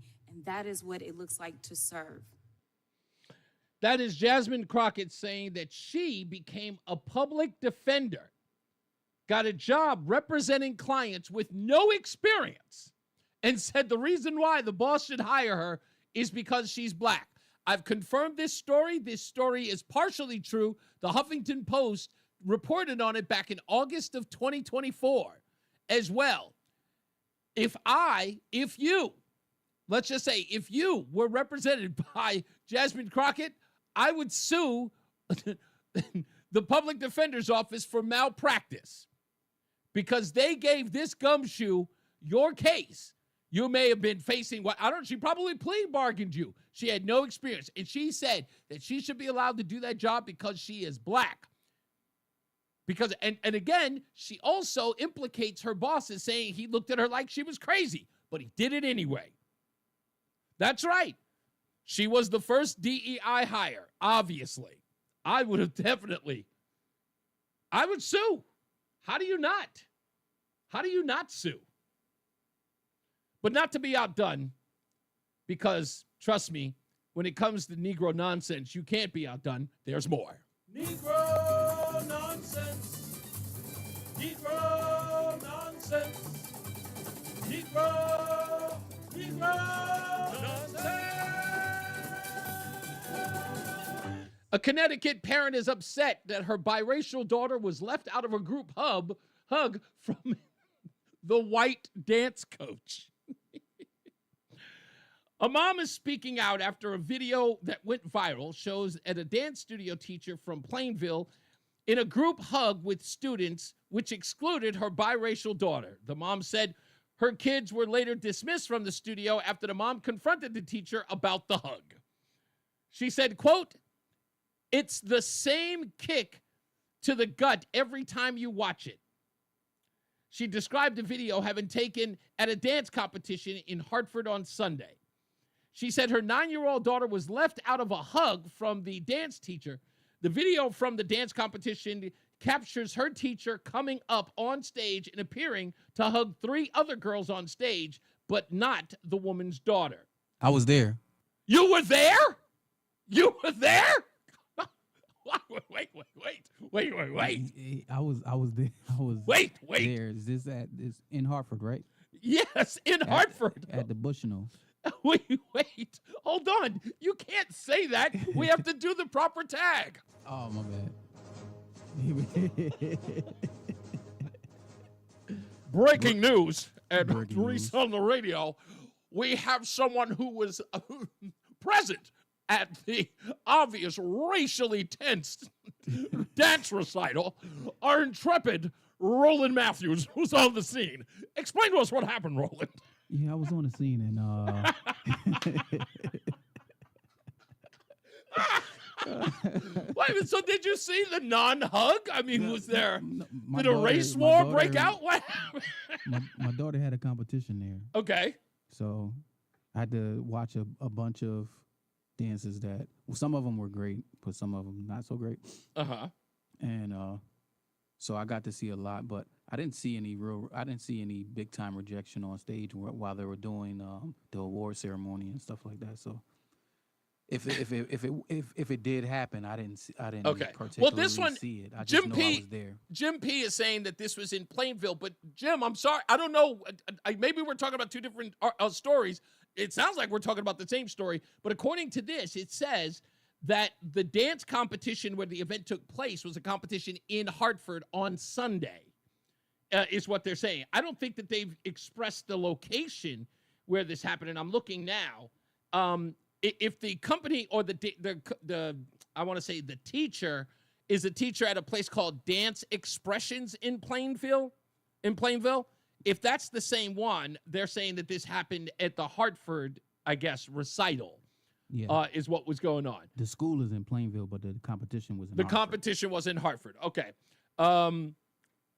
So he said, no, I'm not saying Matt in Bristol asked, was it Roland's kid that didn't get a hug? No. She wouldn't even care about that. That's yeah. So yeah, that's okay. Everything about this story is just hilarious. But I'm sorry. So yeah, okay. So you didn't see that competition where the girls from Dance Expressions at the end, and I don't understand. No, I saw the whole thing. You saw the whole thing because it's a award ceremony. So you gotta sit and watch. They go through all the dances. And, and announce who's first, second, and third, and have them come up and say what dance school that they're from, and who's their dance teacher and all that stuff. So. And you said your niece was a part. My daughter. Your daughter. Wait, I thought so this was ages. Okay, so according to this thing, I guess there were ages 9 through I think 18. Through 18? Oh, okay. So it's all the kids. Yep, it's different categories. Though. Okay. So, all right. So there's an older group dance, and these are the younger kids. Okay. Now I see. Okay. That makes sense. So I didn't see. Okay. So you didn't see anything that anybody was upset about. The mom didn't appear to show any anger towards what was going on there. She kept it civil. But I guess after the fact, she watched the video and then turned it into this racial incident. Wow. Okay. I mean, what? Again, look, I don't want to sound crazy, but to the black mother or the interracial mother, if I may say something, are you really upset about the alleged racist white teacher who didn't hug your biracial child? I mean, that's like saying that you're mad that the Klansman didn't give your kid a cookie. You know? I mean, if you know what I mean? It's like if the I don't know. No, that's what it is. What are you upset about? No, seriously. If you are suggesting that this woman is a bigot or a racist or worse, right? Aren't you kind of, you're poo-pooing over the bigot that wouldn't hug your biracial child? It's tantamount to asking, like, David Duke didn't shake hands with my black son. I was like, it's a given. That's David Duke is sensitive. I'm sorry. His people were like literally 2 blocks from my grandmother's house. So. Oh, damn. Okay. Yeah, Well, see, I went through it down there with them. Oh, did you? Wow. So no, but you get my point, right? If this person is some avowed bigot, about racist, you wouldn't be sitting up here celebrating or even wanting to get a. You feel like your daughter was disenfranchised by not getting a hug by somebody you deem a bigot? I would just let them be a bigot and move on. This is the thing that I don't understand. And look, I say this all the time. Stop begging for people you don't think accept you to accept you. Stop begging. If a store doesn't want your kind in, don't go. Why would I demand to be served by people who don't want me? Do you really think that I'm going to create a less hostile environment if I walk in anyway? I demand you make my cake. Like if I was in a gay marriage and the place didn't want to make a gay wedding cake for me, what am I going to do? Walk in there, I was like, I demand you make that cake. Would you feel safe eating that cake after they had been forced to do it? Like, really? Is that who you're demanding? And would you? If your sworn enemy had demanded that you do something for them, do you think you'd be doing it with open arms? Well, I'm glad you set me straight there, enemy. It's not a win. It's not a flex. If this woman rejected your child, consider her the better. And who do you think she cares more about as far as hugs are concerned? Her mother or some dance teacher? Come here, baby. I got you. You did a great job. Mama love you. I wouldn't even let her even think about that. Mama love you, baby. You dance so good. Let's go home and buy you a doll. Or, I don't know, whatever it is that dance girls get after recital. Ice cream? I guess dads would probably get them ice cream. Whatever the case may be. But do what you got to do. You protect your baby. You don't sit up there and go, I want that bigot to hug my child. Hurry up, get over here. What are you doing, bigot? You see my biracial kid over here? You better give her a hug. Get your racist behind over here and hug her. You sound stupid. Because it is stupid. Well, I appreciate your intrepid reporting there, Roland. Thank you for being there. I appreciate you being there to let us know the scoop of what's going on there. Do I have time for one? I'll take Adam real quick. Adam in East Hartford. Hey, Adam. Hey, I'm going to keep it light for a change. No politics. I want to talk about peanut butter and jelly sandwiches. Are you going down to go pick up one, Adam? Well, not right now, but eventually I will. I'll explain. I'm not a prophet for either, but I want to just, before I put in the plug for Between Rounds, I hope you don't mind, I mentioned Cumberland Farms sells these, they're not crustables. It's Uncrustables. We have to get that right, or there are people who will be sending me letters. Oh, yeah, no, it's a pita. It's a pita. I usually buy one strawberry and one grape because they're kind of small, right? And I eat those as a lunch with a little bit of chips and a root beer. But I'm definitely going to go Between Rounds, and I'm definitely going to get a Reese bagel with the peanut butter and jelly. That triple-decker sandwich that you had the other day sounded tasty. Man, you got to go see the video. Somebody told me, it was like, goodness gracious, that's huge. And I had it on really, really big pieces of bread. Like, you should almost get lockjaw eating the sandwiches that I make. That's, it's that big. So, I promise to be brief, but to all the Between Rounds, they I'll have the peanut butter and jelly. All bagel, 5 locations in Tolland, East Windsor, Manchester, Vernon, and South Windsor. All 5 locations. I will get one for lunch, maybe Sunday afternoon or maybe sooner than that. You got it. Thank you. You're helping out a good cause. I appreciate you. Real quick, before we get out of here, let's go to Brad in the car. Hey, Brad. Hey, Reese, how's it going, man? What's up, man? What's up, man? So just 2 comments. I saw that story, which is such a, the non-hug on TV. And I wasn't there, but when I saw this kid was taller, was kind of like a good 6 inches more taller than the group of kids that the teacher hugged. So I think it might have been something like a height difference, which I think the right. So the group, right. I saw the picture. I saw the picture too. It looked like where the girl was standing versus where the other girls were doing the group hug was clearly like all the way, like the kids were really small. And the I guess the other daughter who didn't get the daughter who didn't get the hug she was incredibly taller, but she was much taller than the other 2 children. Exactly. All right. And if I can go back to something you said when we were talking about a 3rd term for Trump and how versus Barack Obama. Yeah. I'd like to hear from you. Who do you think would be a challenge for Trump if he was to run a 3rd term? Is there one that you would be afraid of on the left that could give a Trump a run for his money? What do you think? And I'm going to hang up. You can take it over. You got it. Thank you. Okay. I'm going to do it, even though I know it will never happen, but I know it would be a shoo-in for Donald Trump, or very slim margin where Donald Trump would lose. And it is the only saving grace of Democrats. And that is the overwhelming popularity of Michelle Obama. That's their only hope. But again, like I said, Michelle Obama will never run. Aside from the fact that everybody says she hates politics. By the way, she says it all the time. She goes, I hate politics. Trust me when I tell you, it ain't because she hates politics. It ain't. It ain't because she hates it. It's because she knows that wherever to get into it, that you would be giving license into getting into her background. You would be asking, here, let me put it this way. Michelle Obama has lied about a lot of things in her life. A lot of things. Give you a perfect example. She tells a story. You can look this up right now. Michelle Obama tells a story about the 96 Olympics in Atlanta. You remember it? I remember it. Michelle Obama is my age. Michelle Obama tells a story publicly about watching the Atlanta Olympics. Michelle Obama tells that story and says she remembers vividly as her and her daddy watched the Summer Olympics as she sat in his lap. Do the math. Go look up Michelle Obama's age, her date of birth, and the Atlanta Olympics. That's right. Go look it up. Go do the math. Michelle Obama recalls watching the Olympics, watching with her daddy while she sat on his lap.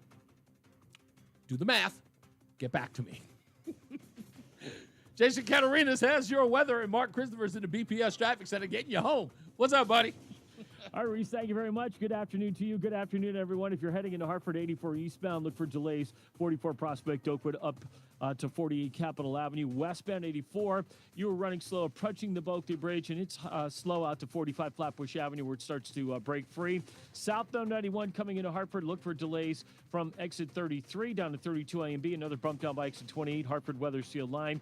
Northbound 91, that moves well. Cromwell through downtown up into Windsor. 291 through 84, okay. 2 westbound, just a little slow as you merge to the 84 west. 9 northbound, delays approaching Harbor Park up to the Aragoni Bridge. If you are heading 84 eastbound into Waterbury, some slow traffic by 18. 84 eastbound in Cheshire, a little tight approaching the 691 interchange. If you are heading down in toward New Haven, South 95 a little slow, 46 down to 44. And northbound on the Parkway, you'll lose some speed. Southbound on the Parkway, losing some speed as you approach the West Rock Tunnel. And looks like that earlier accident might have cleared down northbound on the Wilbercross Parkway up by 68 N and E in that construction area. Still seeing slow traffic from Miller Avenue up to 68 N and E, but that should start to clear out now with the accident gone there. This traffic report is being brought to you by Columbia Implant Center in Manchester. Stuck in traffic again? Don't waste another minute. Columbia Implant Center in Manchester gets you in and out fast, often in just one day. Open 7 days a week. Get your smile back now. Columbia Implant Center, ColumbiaImplantCenter.com. Traffic and weather together on the 8's WTIC News Talk 1080. WTIC is celebrating 100 years on the air and 100 years of serving Connecticut. This is WTIC and WTIC FM HD2 Hartford and Odyssey Poor Station. Kamala, Jim, she stole that story from Martin Luther King Jr. 1080 News, low around 50 tonight, going up to about 65 tomorrow. The stock market got clobbered on news of President Trump's wide-ranging tariff plan. On his way to a golf tournament in Florida, the president admitted the economy is undergoing what he called surgery. Investors are worried that the Trump tariffs, along with all the previously announced tariffs, will slow down economic growth and cause prices to rise. In that environment, many companies will be under pressure to deliver results to their shareholders. CBS News business analyst Jill Schlesinger, the Dow closed down 1,679.4%. The S&P down 274, almost 5%. It's down 12% since a record close in February. The NASDAQ fell 10.50, 6%, its biggest ever single-day drop. Apparel stocks were especially hit hard today due to their reliance on Asian suppliers, with massive tariff hikes against Vietnam, Cambodia, and Sri Lanka, with 20% stock dives for Gap and North Face parent VF Corporation. CBS's Jason Brooks reporting. Economics professor Stephen Lanza of UConn says, despite the president's claim, there was no U.S. economic emergency until now. And we can have recession along with rising prices, the kind of stagnation that we saw in the 1970s. Stagflation is a big worry now as these tariffs add to prices both for businesses and for households. In other news, a new London police officer is fired after being arrested 4 times on domestic violence-related charges. WTIC's Morgan Cunningham reports. New London's Mayor Michael Passero says that they've terminated former New London police officer Julio Gil Martinez for just cause, citing egregious violations of the New London Police Department's General Duty Manual. Gil Martinez had been arrested 4 times on domestic violence-related charges in connection with alleged off-duty actions. The mayor says that those actions, quote, demonstrated an apparent disregard for his oath of office and the standards of conduct expected of police professionals both on and off duty. The city says it's conducted 2 extensive internal investigations into the former officer, finding he was allegedly providing untruthfulness during that process. Gil Martinez's termination is effective immediately. Morgan Cunningham, WTIC 1080 News. Lawmakers gathered at the state capitol to mark 25 years of the state's baby safe haven law. Former Republican State Rep Pam Sawyer Bolton, who pushed to pass the bill, explains what it does to help children under the age of 30 days. Someone is in such distress they can't take care of a newborn. They can take it to any one of 37 24-hour emergency departments in the state of Connecticut. They can bring the baby in with anonymity. They do not have to answer any of the questions, but they also can receive health care if it is needed. She notes several deadly instances of babies being abandoned in the state, especially prior to the bill passing in 2000. The Final Four is the final weekend for the great Paige Beckers. As a UConn Husky, she's trying to appreciate the little things all along. Like hanging out, saunaing together, cold tubbing together, eating together, like all the little things that you sometimes take for granted. Don't take them for granted and just enjoy them as much as you can. Beckers and the team in Tampa, the national semifinal tomorrow night against UCLA. Governor Lamont has declared Huskies weekend, inviting all fans to wear their UConn gear. More sports, the Red Sox beat Baltimore as heard on WTIC 8-5 the final. Yankees host Arizona tonight. NHL, the Bruins in Montreal. From the portal, the UConn men are adding former Georgia guard Silas Damari Jr. He averaged almost 14 points per game in his sophomore year. The Patriots have traded second-year quarterback Joe Milton to Dallas. And the Yard Goats opener at Duncan Park set for tomorrow. You can hear all the games on the Odyssey app and the Yard Goats website. For more, check out WTIC.com. I'm Dave Mager WTIC 1080 News. I'm still going for it, even from atrial fibrillation, and a regular heartbeat not caused by a heart valve problem. Over a 3-year study, Eliquis apixaban tablets reduced stroke risk better than warfarin, and over 97% of Eliquis patients did not experience a stroke. A first stroke occurred in 2.9% of warfarin patients versus 2.3% of Eliquis patients.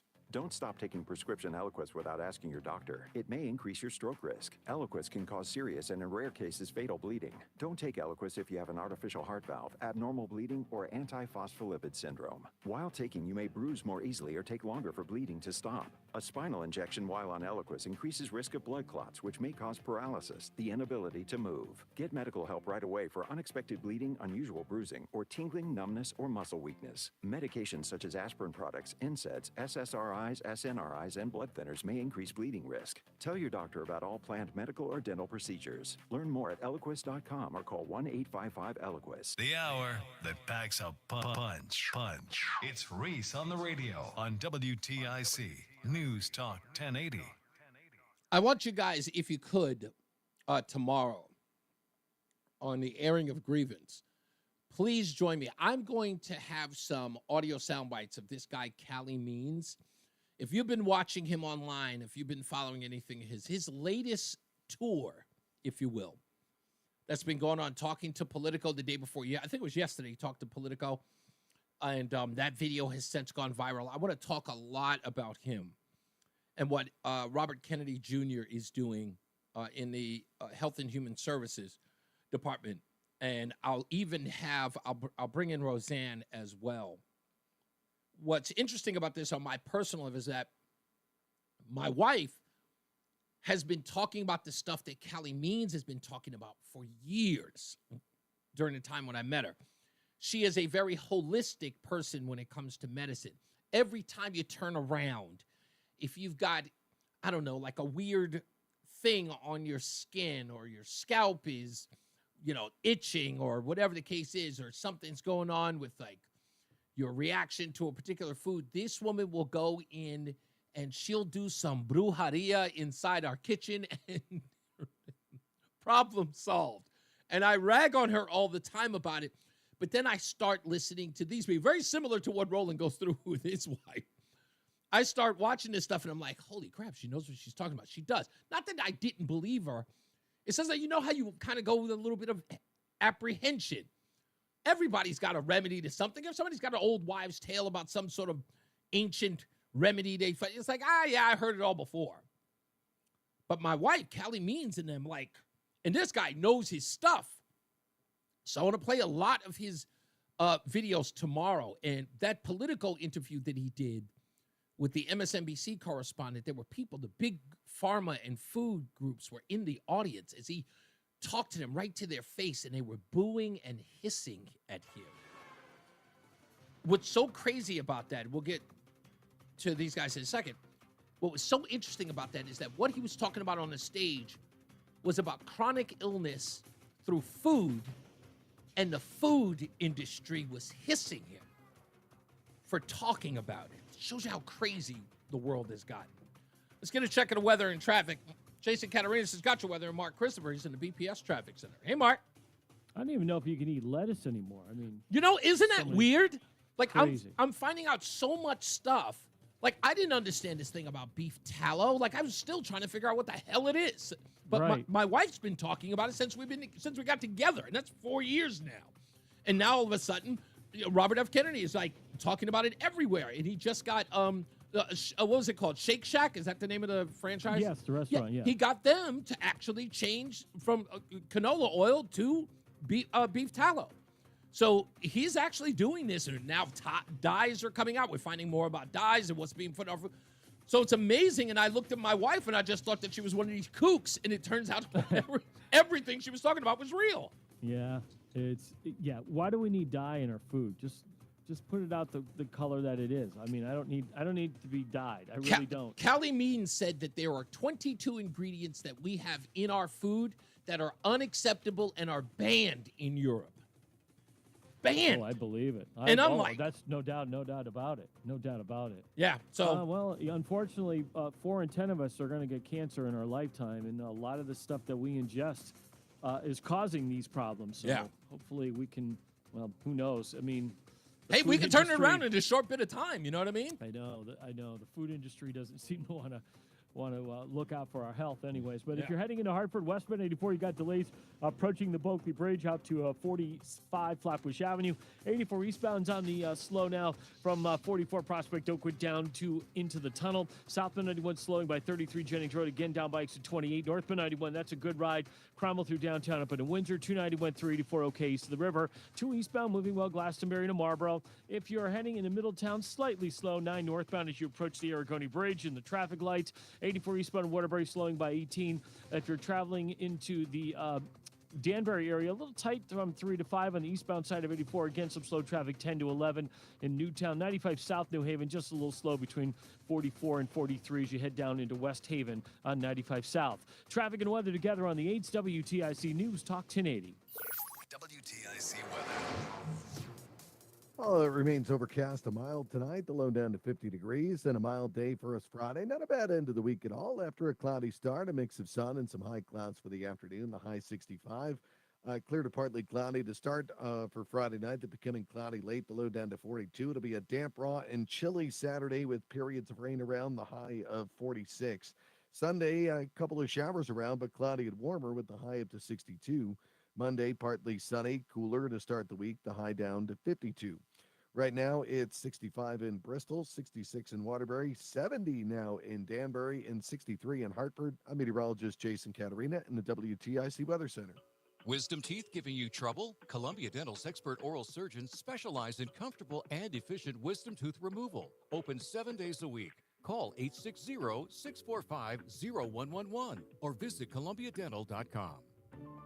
Hi, Eric Hogarth, Money Wisdom. Do the wealthy think differently? Do they plan differently? And what should I be doing differently? Tune in this Saturday at 8:30 right here on WTIC News Talk 1080. When you're trying to find quality candidates, all the searching, screening, and interviewing can become a job itself. You need Indeed, the all-in-one platform that makes it easy to interview, screen, and hire quality people. Visit Indeed.com/credit.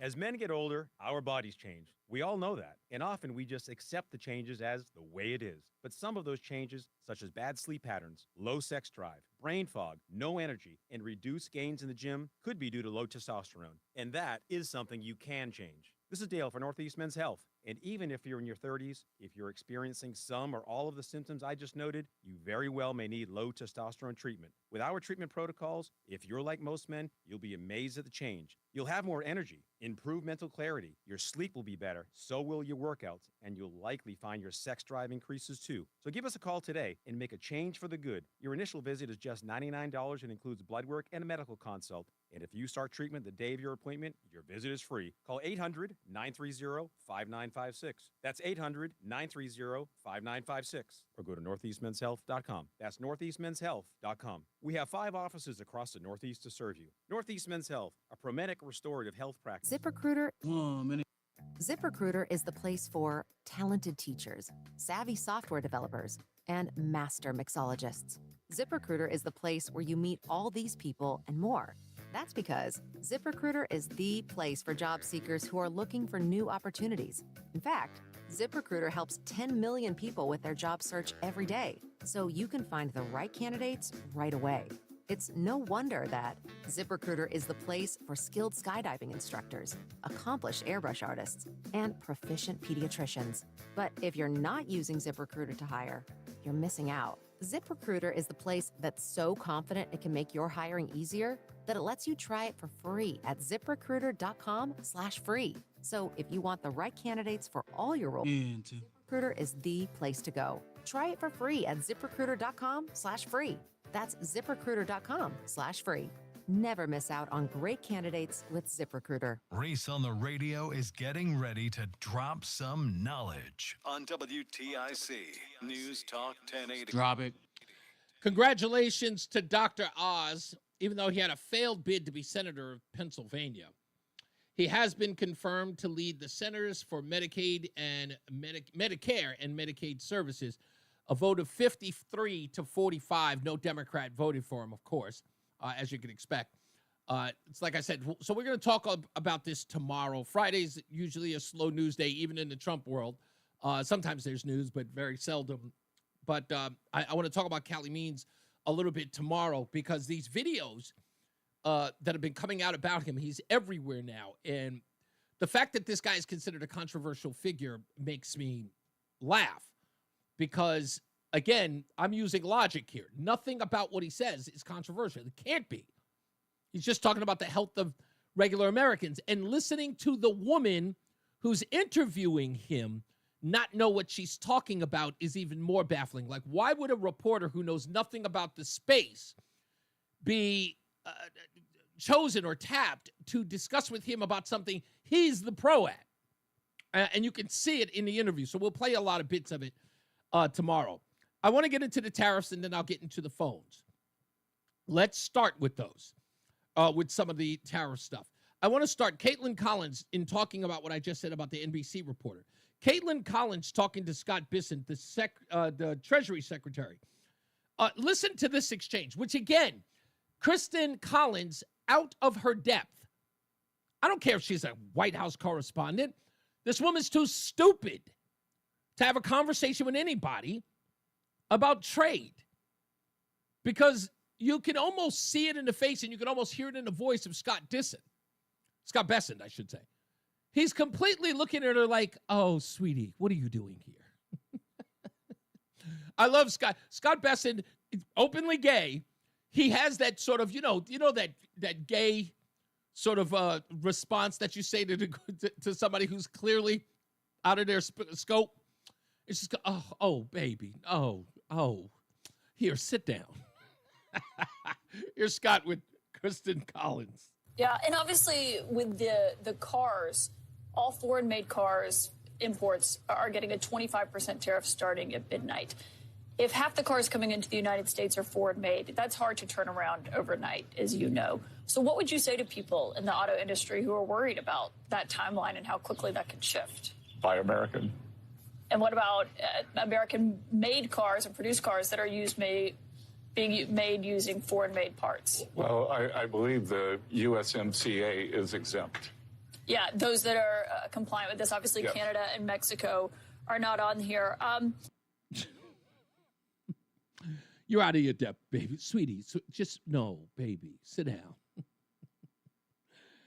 Another part about this is all the people who are screaming about these tariffs and, of course, what Wall Street is doing right now. I think we just closed at 1,600 down. But remember, you didn't hear a lot of nonsense. While inflation ticked up, it went nuts from 1.4% to 9% and went through the roof under the Biden administration. Even though the Biden administration was telling you that the top scholars were telling you and everybody else that Biden's economic plan was bar none the best. Even though the Biden administration couldn't seem to determine how many Nobel laureates were saying it. Was it 14? Was it 13? Was it 7? Was it 17? I don't know. Let's ask them. Here's Corinne Jean-Pierre, Jen Psaki, and the president, Joe Biden. Today, 15 recipients of the Nobel Prize in Economics released a letter in support of the president's Build Back Better plan, including 4 Nobel Prize winners recently highlighted in an open letter. 17 Nobel laureates who have conveyed this will help address inflation. 14 Nobel laureates in economics said it'll actually bring down the cost, it will reduce the deficit, and it will totally paid for, and it's going to reduce inflation. 17 Nobel laureates in economics. 15 Nobel laureates in economics released a letter yesterday. 17 Nobel Prize winners in economics have said, spontaneously wrote to me together. And 14 Nobel laureates in economics wrote to me telling me that it will also diminish the impact of inflation. I told you about the impact of 17 Nobel laureates saying it's going to decrease inflation, not increase it. And this is from 15 Nobel laureates in economics. Quote, because this agenda, the one I'm talking about, mine, Nobel, 17 Nobel winners of the economics have written a letter just about 3 weeks ago to me affirming that this bill would ease long-term inflationary pressures. 14, I think it was 14, Nobel laureate economist in economics saying this is going to, what I'm proposing, to reduce the inflation. You see my point? You see my point? All you have to do is go back in the Wayback Machine. We forget nothing here at Reese on the Radio. We forget nothing. So when you hear these people going up on television, just, they just don't know what they're talking about. I know, they just don't know what they're talking about. They don't. Nobody knows what they're talking about. All these people are out of their depth. They just don't know, and I wouldn't trust them. So please, just stop. Just everybody, just calm the hell down. Let's go to the phones, 860-522-WTIC. Ken is in Terryville. Hey, Ken. Hey, how's it going, Reese? Pretty good, sir. What's up? Hey, the other day you ran a story about a sports team on Long Island, the Spartans. Yes. They changed their name to the Spartans. That's right. And, it was and formerly the Indians, and they changed it to the Spartans. Yes, and NAACP got all upset about it. Correct. Well, the other day when Cory Booker was on the floor for 20-something hours, he referred to himself as a Spartan. That's correct. That is correct. I wonder if that, wait a minute. Hold on. Didn't he also refer to himself as Spartacus? Yeah. So he should be removed then, I take it. Oh, that's such a great point. I didn't think about that. Gosh, I'm sorry. I tried to avoid that whole stupidity thing. I didn't want to give it any more oxygen than it already did, but you were very right. That NAACP, yep. I'm pretty sure that's the reason why we haven't heard anything from that NAACP chapter guy ever since. He was like, idiot, why did you do that? He's probably ticked off at Cory right now. Yeah, well, I guess they can't do no lawsuit against the Spartans in Long Island because they'd have to remove Cory Booker from New Jersey. Apparently, yes. That's right. A racist racist group of people that didn't allow women in the military. Women in the military was just something they did every time in history, like throughout the world.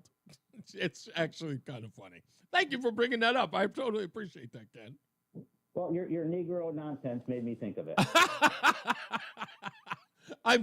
By the way, honest opinion, do you think that goes too far, or do you find it as funny as I do? I find it as funny as you do and everybody else. Thank you, sir. I appreciate it. Thank you. Ken, thank you, Ken in Terryville. I'll get to Ralph in a second. That, again, this ridiculousness that is this administration, or was the former administration. This is the reason why I look at all this stuff and I go, why would I listen to anyone when it comes to economics? Why would I lose my mind behind this stuff? When everything bounces back, they'll act like these days don't exist. But trust me when I tell you, we here on Reese on the Radio, we don't forget. I'm going to go back and I'm going to get I have every one of those video clips of them talking in the last couple of days. I have all of them. And I'm going to do a supercut of all of them talking about how horrible it was. And then when things switch around, I'm just going to go right back to their audio. Remember, he said this. Remember, they said that. So mark my words. You're going to hear it. You are. Back to the phones we go. Let's go to Sal. I think Sal's calling from Canton. How we doing, Sal? We're good. How are you? Hey, what's up, man? So I talked to the other day. I heard you guys talking about the new bill they're passing, the Bill 7162 the state's trying to pass. Yeah, this is one where you have to wait at least 24 hours before you tow a vehicle that may be in in a red zone, for lack of a better term. Exactly. So I don't understand how the state could even think something like this it would work. You're gonna have people beating each other up or fighting in parking lots. I mean, the police department doesn't want to get involved. It's literally a civil matter as far as they're concerned. Sal, you know what? You're bringing up something that we did not bring up, and you're 100% right. You remember the huge New England beef back in 2007? I want to say 2007, 2008. Huge snowstorm that happened right in the early parts of December of 2007. Yes. One of the biggest issues that happened in New England were these communities that would use their lawn furniture to keep their parking spots, right? So you would shovel yourself out, and then you put your lawn furniture there, and then people would show up, and people would just throw their lawn furniture out and then park in the space. And neighbors were angry because they put a lot of sweat equity into shoveling themselves out. They wanted those spots left for them. And you're 100% right in this argument. Imagine someone parks in your red zone on your personal property. You go out there. I mean, parking has always been a volatile exchange between drivers and pedestrians. It's always been. I've seen stories where people have pulled out guns on each other over parking spots. Oh, yeah. I just can't fathom how this is going to work and what kind of logic goes into telling somebody, yeah, they can park in your spot or park on your property or do whatever they want, but you can't move them for 24 hours. And there's nothing more dehumanizing than that, than to tell you have no individual rights on something you own. Yeah. It's backwards. You know, people pay to, when you rent an apartment or a condo, you get a parking space. Yeah. Now someone parks in there and you got to go take somebody else's space and someone else going to take yours. There's no logic or thought process that was given whatsoever to make this, to even try putting something like this together. Perhaps this is going to sound crazy, but what if the chaos was intentional? Right? Think about that.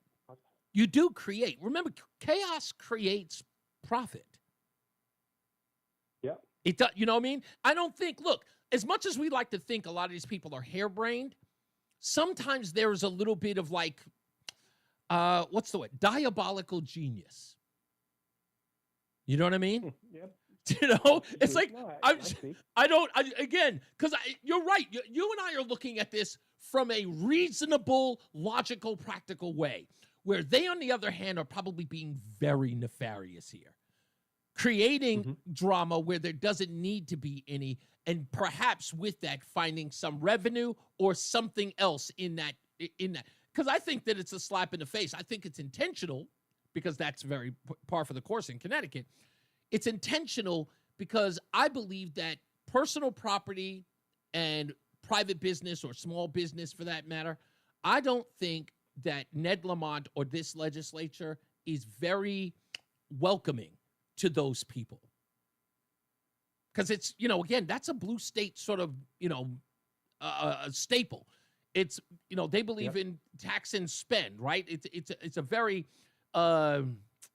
punish the wealthy or punish the small business so that you can subsidize the poor kind of ideology. But even inside the housing authority complexes, I was doing some research. There you have low income people, trying to get ahead in life, and you're going to tell them now that they have to. People can park wherever they want, park inside. You're looking for exactly. It's a recipe for disaster. Yeah. But like I said, maybe, you know what, you're probably right. I think that you and I may be looking at this logically, where indeed, perhaps that's the intended sort of outcome is to create that chaos. That's wild. It's wild to consider. Anyway, let's get another check of the weather and traffic with Jason Catarinas and Mark Christopher in the BPS Traffic Center. Hey, bud. All right, thank you very much, Reese. Good afternoon to you and to everyone. If you're heading into Hartford right now, southbound 91 just losing a little speed by 33 Jennings Road, and again down by exit 28. Northbound 91, good ride, Cromwell up into Windsor. Westbound 84 tied up East Hartford, approaching the bulk lead at 47 Sigourney. 84 eastbound, you got sluggish stop and go traffic. 44 Prospect Oakwood into the tunnel. 291 384 okay. 2 westbound slowing as you merge with 84 West in East Hartford. 9 northbound tight Harbor Park up to the Aragoni Bridge. If you're traveling 9 northbound, a little slow traffic as you move into New Britain by exit 24. 84 eastbound Waterbury tight by exit 18. Westbound 84, some slow traffic by 25 in Waterbury, and again 22 to the Mixmaster. 84 eastbound in Danbury, a little tight 3 to 5 in Danbury, and again some slow traffic. 84 eastbound 10 to 11 in Newtown. South 95 New Haven slowing 46 down to 44 in New Haven. Traffic and weather together on the 8 WTIC News Talk 1080. Mainly cloudy, breezy, and warmer for the rest of our Thursday. The high of 66 this afternoon. Overcast and remaining mild tonight. The low dipping back to 51. Now, after a cloudy start to Friday, we'll get some filtered sunshine. It remains mild. The high of 66 to round out the week. Not a bad day. clear to partly cloudy during the evening Friday night, then becoming cloudy late, the low down to 42. A cooler day Saturday with periods of rain, damp, raw, and chilly with the high of 46. I'm meteorologist Jason Caterina in the WTIC Weather Center. Get a head start to your day with WTIC News Talk 1080. Listen to us live on the Odyssey app before you even hit the road. Get the breakdown on the biggest news stories that Connecticut is talking about. To get started, download the Odyssey app and search for WTIC News Talk 1080. And now, a WTIC news update. 64 degrees, 5:30. I'm Dave Mager, WTIC 1080 News. It's been a dark day on Wall Street. For example, Stanley Black & Decker lost 16% of its value today on his way to a golf tournament in Florida.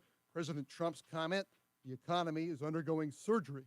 The markets fell after Trump announced his wide-ranging tariff plan, including a baseline 10% on all trading partners. People had been hoping for a smaller imposition of tariffs than what actually happened. And when they saw the magnitude of the tariffs, especially as they affect a lot of the Asian economies, I think people were a little bit spooked by the size of it. That's Columbia Business School professor Harry Maminsky. The Dow closed down 1,679 points, or 4%. S&P was down almost 5%. The NASDAQ fell 1,050 points, 6%, its biggest ever single-day drop. Everything from those big tech stocks to crude oil to the value of the dollar fell. Even gold was lower. CBS News business analyst Jill Schlesinger is with a lot of other experts today saying, sure, the market's bad now, but it's best not to jump off board. We don't know how long these tariffs are going to be in place, and we don't know what the retaliation will be. For most long-term investors, the very best bet is to keep to your game plan. Do not try to make any sudden moves, and remember, you are likely investing for decades in the future, not days, weeks, or even months. A Middletown man is charged with murder. The victim, 67-year-old Roger Davis, was found dead during a property check in an abandoned building last November. Police say physical and forensic evidence led them to the suspect, 34-year-old Julio Wright. He was arrested today and held on $2 million bond. A conspiracy theorist who spent a lot of time with Trump on the campaign trail is reportedly a factor in the firings of several officials at the National Security Council. Sources say the firings, which include senior directors, are due to concerns the officials are not sufficiently loyal to the president. The firings come after noted conspiracy theorist Laura Loomer visited the White House to express her concerns directly to the president. It is unclear if Loomer's discussion was directly linked to those firings. CBS's Linda Kenyon reporting. Sports tomorrow, the UConn women in the Final Four and the Yard Goats opener at Duncan Park. Red Sox beat Baltimore this afternoon 8-4 on WTIC. Two-run homers by Alex Bregman, Christian Campbell, and Tristan Cassis. NFL, the Patriots have agreed to trade second-year quarterback Joe Milton to Dallas. For more, check out WTIC.com. I'm Dave Mager, WTIC 1080 News. Coverage varies by plan. View contracts and exclusions at endurancewarranty.com. Auto repair bills are through the roof. $3,000 to replace the transmission. $4,000 for a blown engine. And if your manufacturer's warranty is expired, you'll have to cover it all out of pocket. You need an Endurance Auto Protection Plan. No matter what the mileage, if your car is under 20 years old, Endurance can get you covered on the engine, electrical system, transmission, AC, drivetrain, and more. Endurance has plans for any budget. Repairs can be done at the certified mechanic of your choice, and they're paid directly with no middleman. Plans cover 24/7 roadside assistance, towing, battery jumps, fuel deliveries, tire changes, lockout services, and a 30-day money-back guarantee. Act now and get our elite benefits, including complete tire care and key fob replacement. A $2,000 value at no extra cost. With Endurance, you could never pay for covered auto repairs again, so call now for your free quote. Call 800-253-6203. 800-253-6203. 800-253-6203. At California Psych, know that when you haven't found love, it feels like everyone else has. Every movie has a love interest. Every song is a love song. Where are all the songs about cats? Or the joy of early bedtime? And of course, the PDA. Looking for love sucks. Thankfully, California Psychics can give you the guidance you need to help you find the one. We connect you with the very best. In fact, 98% of the psychics who apply to work with us don't make the grade. That's why we can guarantee if your reading isn't life-changing, it's free. Download the app or connect with us at CaliforniaPsychics.com. Right now, customers receive 20 minutes for just $20. So you could be feeling all lovey-dovey real soon. Experience the joy of certainty. California Psychics. WTIC News Talk 1080 is celebrating 100 years on the air. Yeah, baby, keeping it 100 at WTIC. It's Reese on the Radio. News Talk 1080 WTIC. Don't forget, tomorrow we're going to talk a lot about this guy, Callie Means. He's got a book out. We'll try to see if we can get some stuff from the book as well. But I've got a lot of audio sound bites that I'm going to play tomorrow, especially his conversation with Politico that was in an audience of big food and big pharma and how they were hissing at him. And he took it, he gave it right back, telling them, just clearly making note to all of these people, you don't give a damn about the welfare and the health of children. And they don't. He made it clear. And it was an interesting conversation. Also, I want to read what Tara P. wrote in the chat room. We were having a conversation about private property, in essence, at the behest of people who park in parking spots, even if they block your exit or entrance onto your property. And Tara P says, I work in an old office building in Hartford where parking is at a premium. We get blocked in all the time. If this passes, I will have to stay at work for 24 hours if someone blocks me in.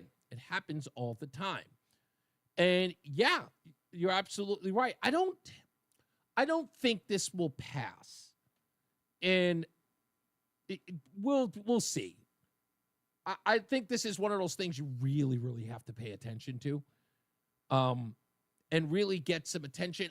First of all, do we know who authored the bill? Can somebody tell me that?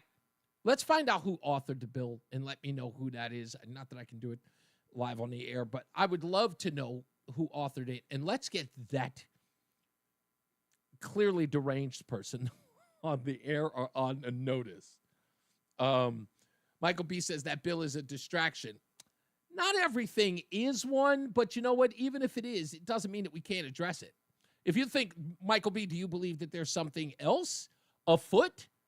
Like, is this, sort of like the Kansas City shuffle? You look, when everyone's looking left, you look right.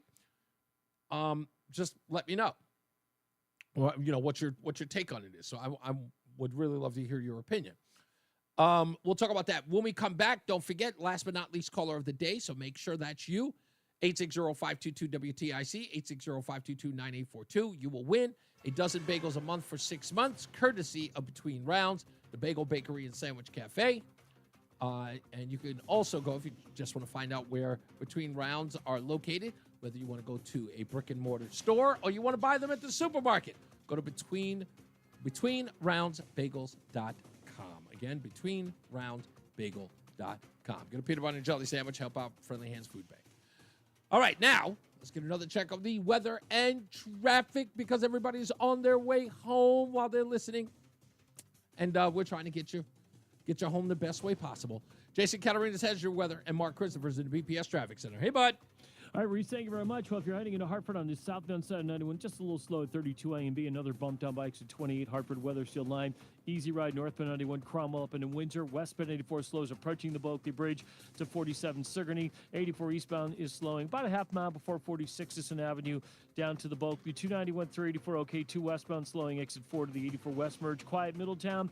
84 eastbound, Waterbury slowing by 18. 84 westbound is a little tight as you move up on the Mixmaster. 84 eastbound in Cheshire slowing, approaching the 691 interchange. 84 eastbound, Danbury delays 3 to 5. Again, 84 eastbound, some slow traffic in Newtown from 10 to 11. 95 South New Haven slowing from 46 down to exit 44. Traffic and weather together on the 8's WTIC News Talk 1080. Just overcast tonight and remaining mild. The low down to 50 degrees. Another mild day Friday to round out the week. Not a bad day at all. We'll get a cloudy start to the day, then a mix of sun and some high clouds for the afternoon. A high of 65, then clear to partly cloudy in the evening, becoming cloudy late Friday night. The low down to 42. On Saturday, well, it's going to be much cooler, a damp, raw, and chilly day with periods of rain, the high only 46. Sunday, cloudy, warmer, couple of showers around, the high of 62. Then on Monday, partly sunny to kick off the new week, the high of 52, so a bit cooler to kick off the new week. Right now, 64 in Bristol, it's 52 in New London, 63 in Mansfield, still 70 in Danbury, 63 in Hartford. I'm meteorologist Jason Caterina in the WTIC Weather Center. Columbia Dental is celebrating 25 years of excellence with a special offer. Stop by our office at 483 Middle Turnpike West in Manchester on Sunday, April 6th from noon till 7 for a free dental cleaning. No appointment needed. First come, first served. Columbia Dental, 25 years of comprehensive care. Is thinning hair or receding hairline making you self-conscious? Stop feeling embarrassed about your thinning hair and start looking and feeling your best with Hair Grow by New Nordic. Available online at Amazon, Walmart.com, and NewNordicUSA.com, or in stores at your local CVS. Chuck McDowell here again. Over the years, I've seen way too many timeshare exit companies pop up, take folks' money, and disappear. I just saw an ad from an exit company started by a couple of bozos that used to work for me. My advice, don't hire bozos out fire. Want out of your timeshare? I'll send you our free timeshare exit info kit explaining your options for cancellation. Call Wesley for your free kit. 800-843-1313. 800-843-1313. When you haven't found love, it can feel like everyone else has. It's in every movie, every song, and all the PDA. Looking for love sucks. Thankfully, California Psychics can give you the guidance you need to find the one. We guarantee if your reading isn't life-changing, it's free. And new customers receive 20 minutes for just $20. Visit CaliforniaPsychics.com and experience the joy of certainty. California Psychics. 1 minute. Days, gas, groceries, and when's the last time you checked your wireless bill? Are you When old it enough comes to big remember wireless, the if Naked you're Gun staying, movies? You may be overpaying. The what movies? Naked Gun. Oh yeah, I love those. Without the You big know, there's a wireless new fee. one coming out. Plans Well, now for a limited not with Leslie Nielsen, huh? Oh, no. Call 1-888-FREEDOM. Can't do OJ either, obviously. Oh, that's the funny part. First Plans of include all, $5 credit for auto Liam payment, emailing, Neeson taxes, fees, and other third-party is in charges the will new apply. one. See website for Oh wow! Okay. And the trailer just came out 4 hours ago, according to this. And they do make an O.J. Simpson reference at the end of the trailer. Wow. It's it's pretty funny. Audion Hearing has the highest quality hearing aids at the lowest prices, just $189. I actually like them better than my old $10. hearing aids. I could not believe how my hearing and life changed. Join over 1 million happy customers by going to audionhearing.com. That's AUDIEN hearing.com. What's up, everybody? You know who it is. You know who it is. You know who it is. It's Reese on the Radio. Frederick Douglass of the 21st century. It's WTIC News Talk 1080. We're almost out of here, folks, but don't forget, you have a chance to win a dozen bagels a month for 6 months, courtesy of Between Rounds, your bagel bakery and sandwich cafe, by calling up 860-522-WTIC, 860-522-9842. Before I get to the phones that are on hold now, give me a second. I do want to play this. These are all very important. You also know about this book, Fight. Every time I get a chance to, I find something from it that's worth talking about. I haven't heard anything or read anything that I didn't already know from the book. There are some inside baseball things that I didn't know, but I don't think they're relevant enough, but I'll get to them. And I'll have this weekend to go over the book. And of course, if I hear anything or if I, because it is an audio book, but if there's anything worth noting, I'll bring it up. But one in particular thing that people are talking about, oddly enough, even on CNN, by the way, no one's watching, over at CNN, is the fact that there is something wrong going on with the Biden administration that needs to be hashed out. And many people quietly, some a little loud, are saying there needs to be an investigation, a Warren Commission-like investigation into what was going on in the Biden camp. And the truth is that this needs to be investigated. Why? Because crimes may have been committed if the president wasn't there. But the only reason why I'm playing these clips is because I want you to notice what I noticed. And even with everything, they still aren't doing the one thing that I noticed last year, if not 2 years ago. Pay attention to this, and I'm going to ask you, What is it that you don't hear when they are talking about Joe Biden, being incapacitated in the Oval Office? I mean, talk about a big cover-up. I mean, we've been talking a lot about Donald Trump lately. I just want to ask a simple question. Who in the heck was running the country?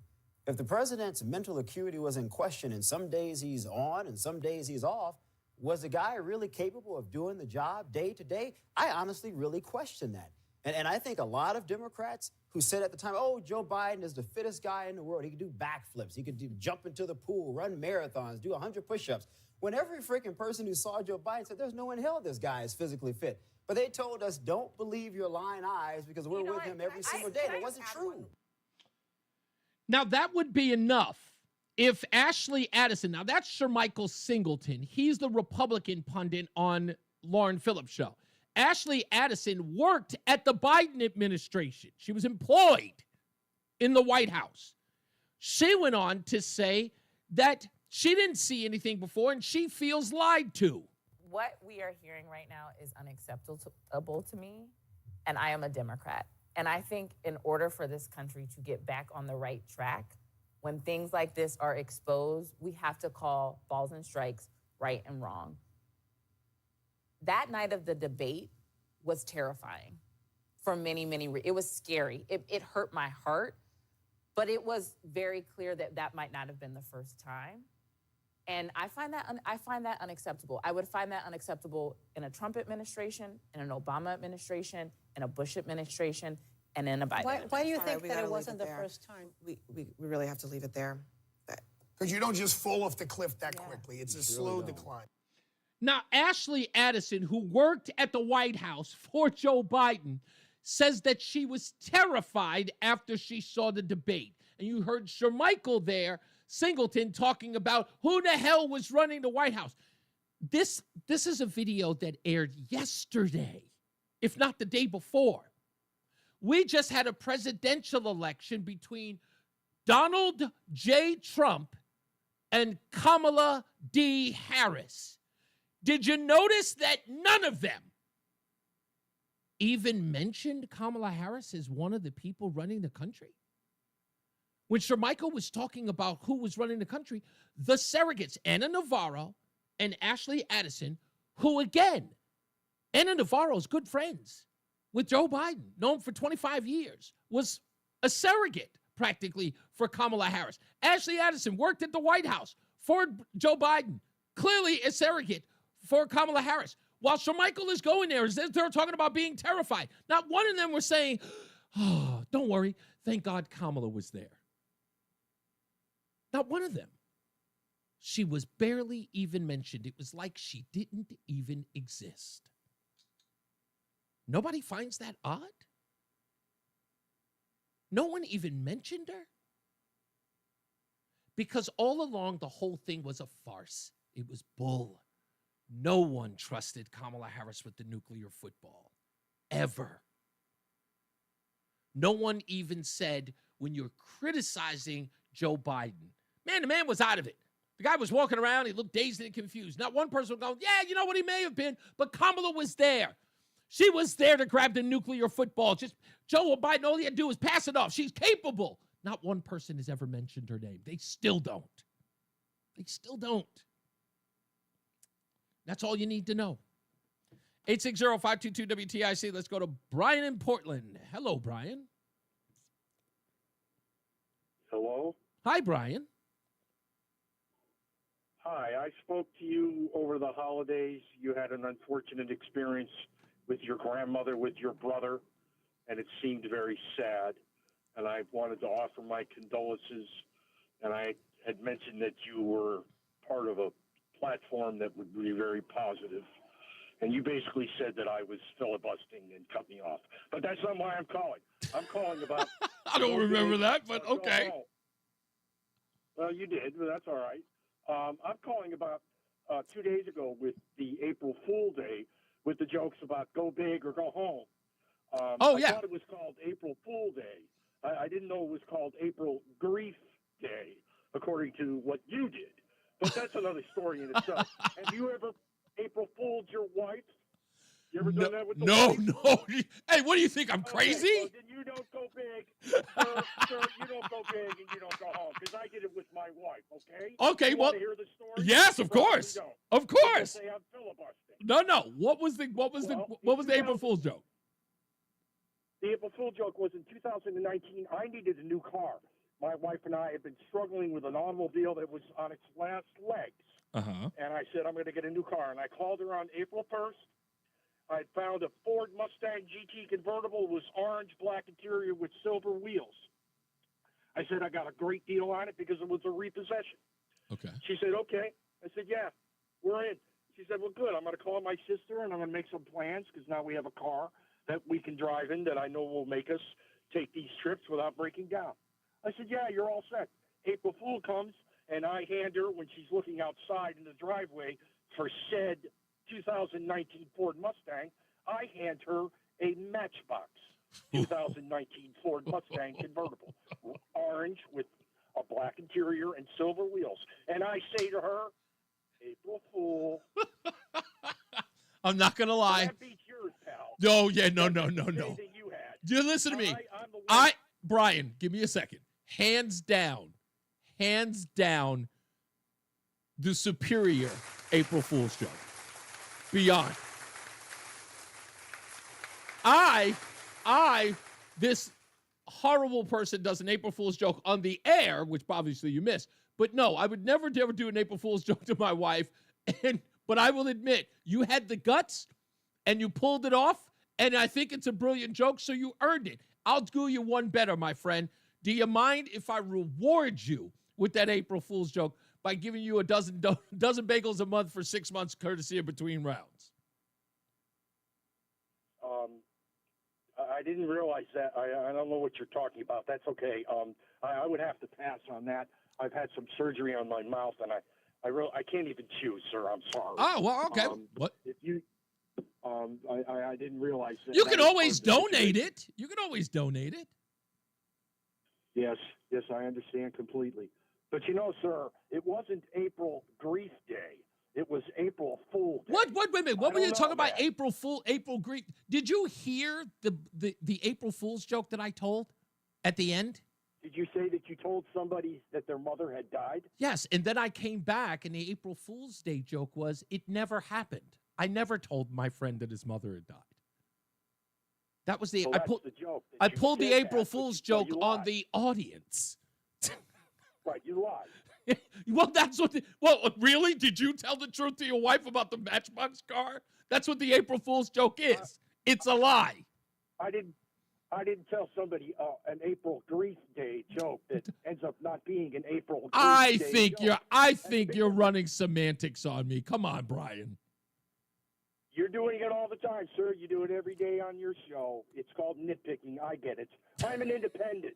I'm not a Republican. I'm not a Democrat. I look at things from a perspective of the Second World War and how are we going to get through this? How are we going to survive? I'm not going to ask you, do you want to go over that bridge? Oh, you're a Republican? Do you think you can stop those German tanks? Oh, wait a second. It's funny how people who are independent sound very liberal. Be able to block that road? No. It's funny how sad, sir. It's sad. The part we need to try to get along. Okay, all right. Okay, I know we need to try to get along. You're doing a great job of that right now, Brian. And you did a great job with a gentleman that you had, I think, the last month about the education system in Hartford. And you had someone on the air trying to shine some light on that difficulty. So I'm going to give you a lot of credit for that.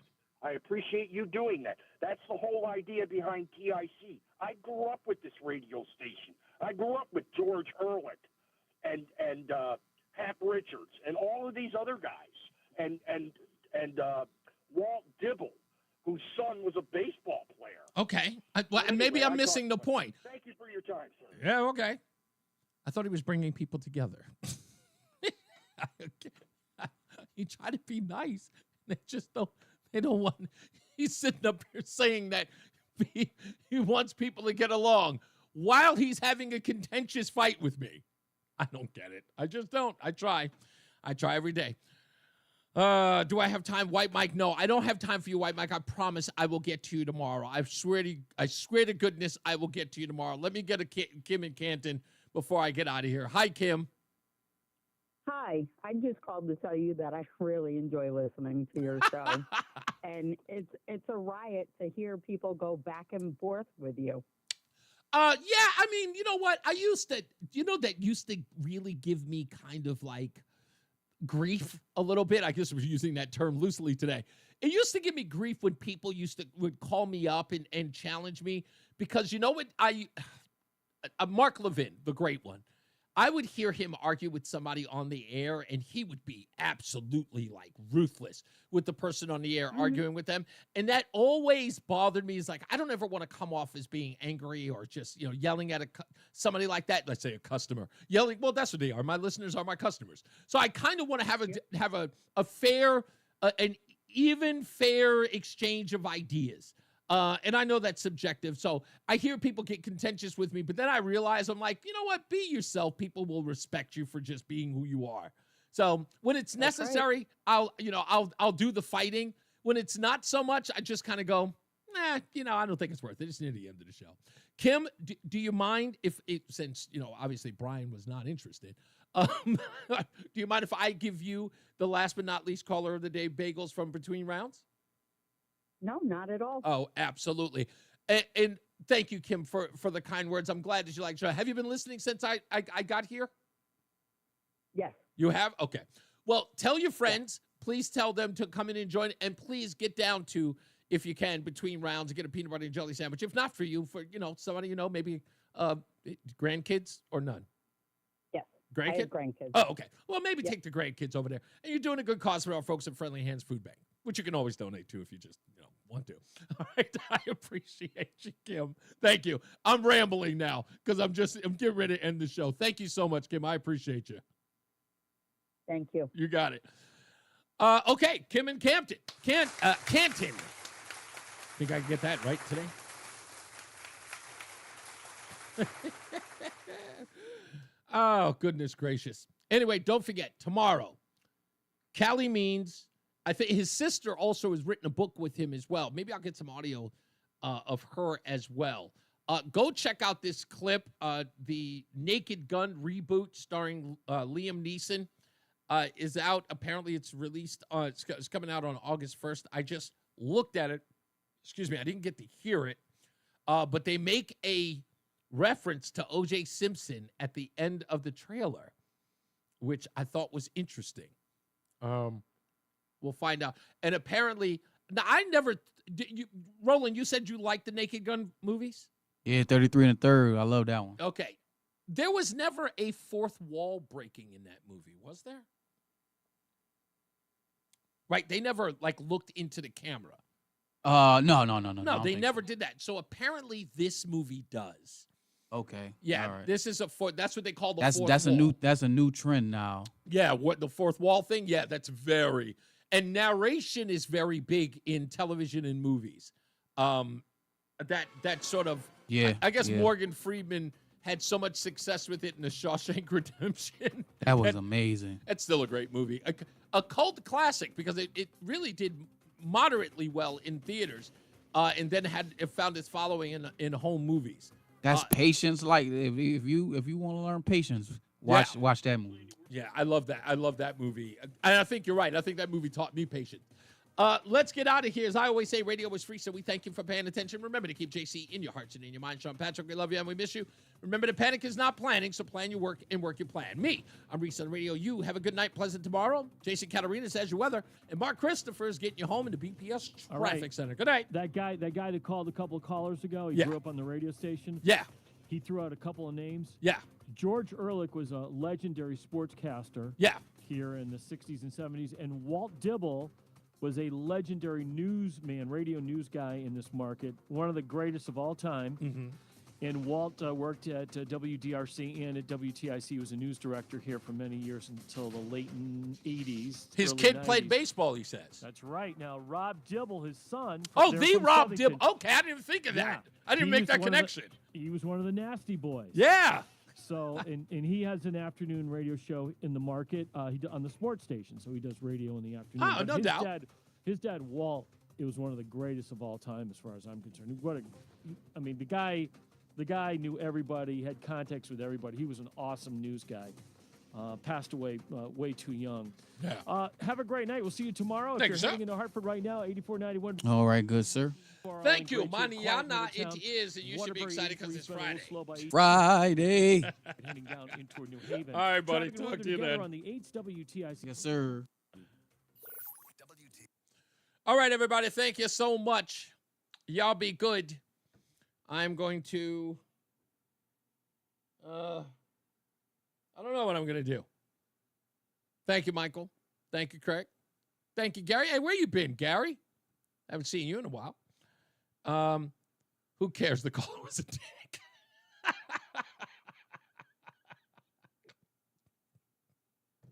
Yeah.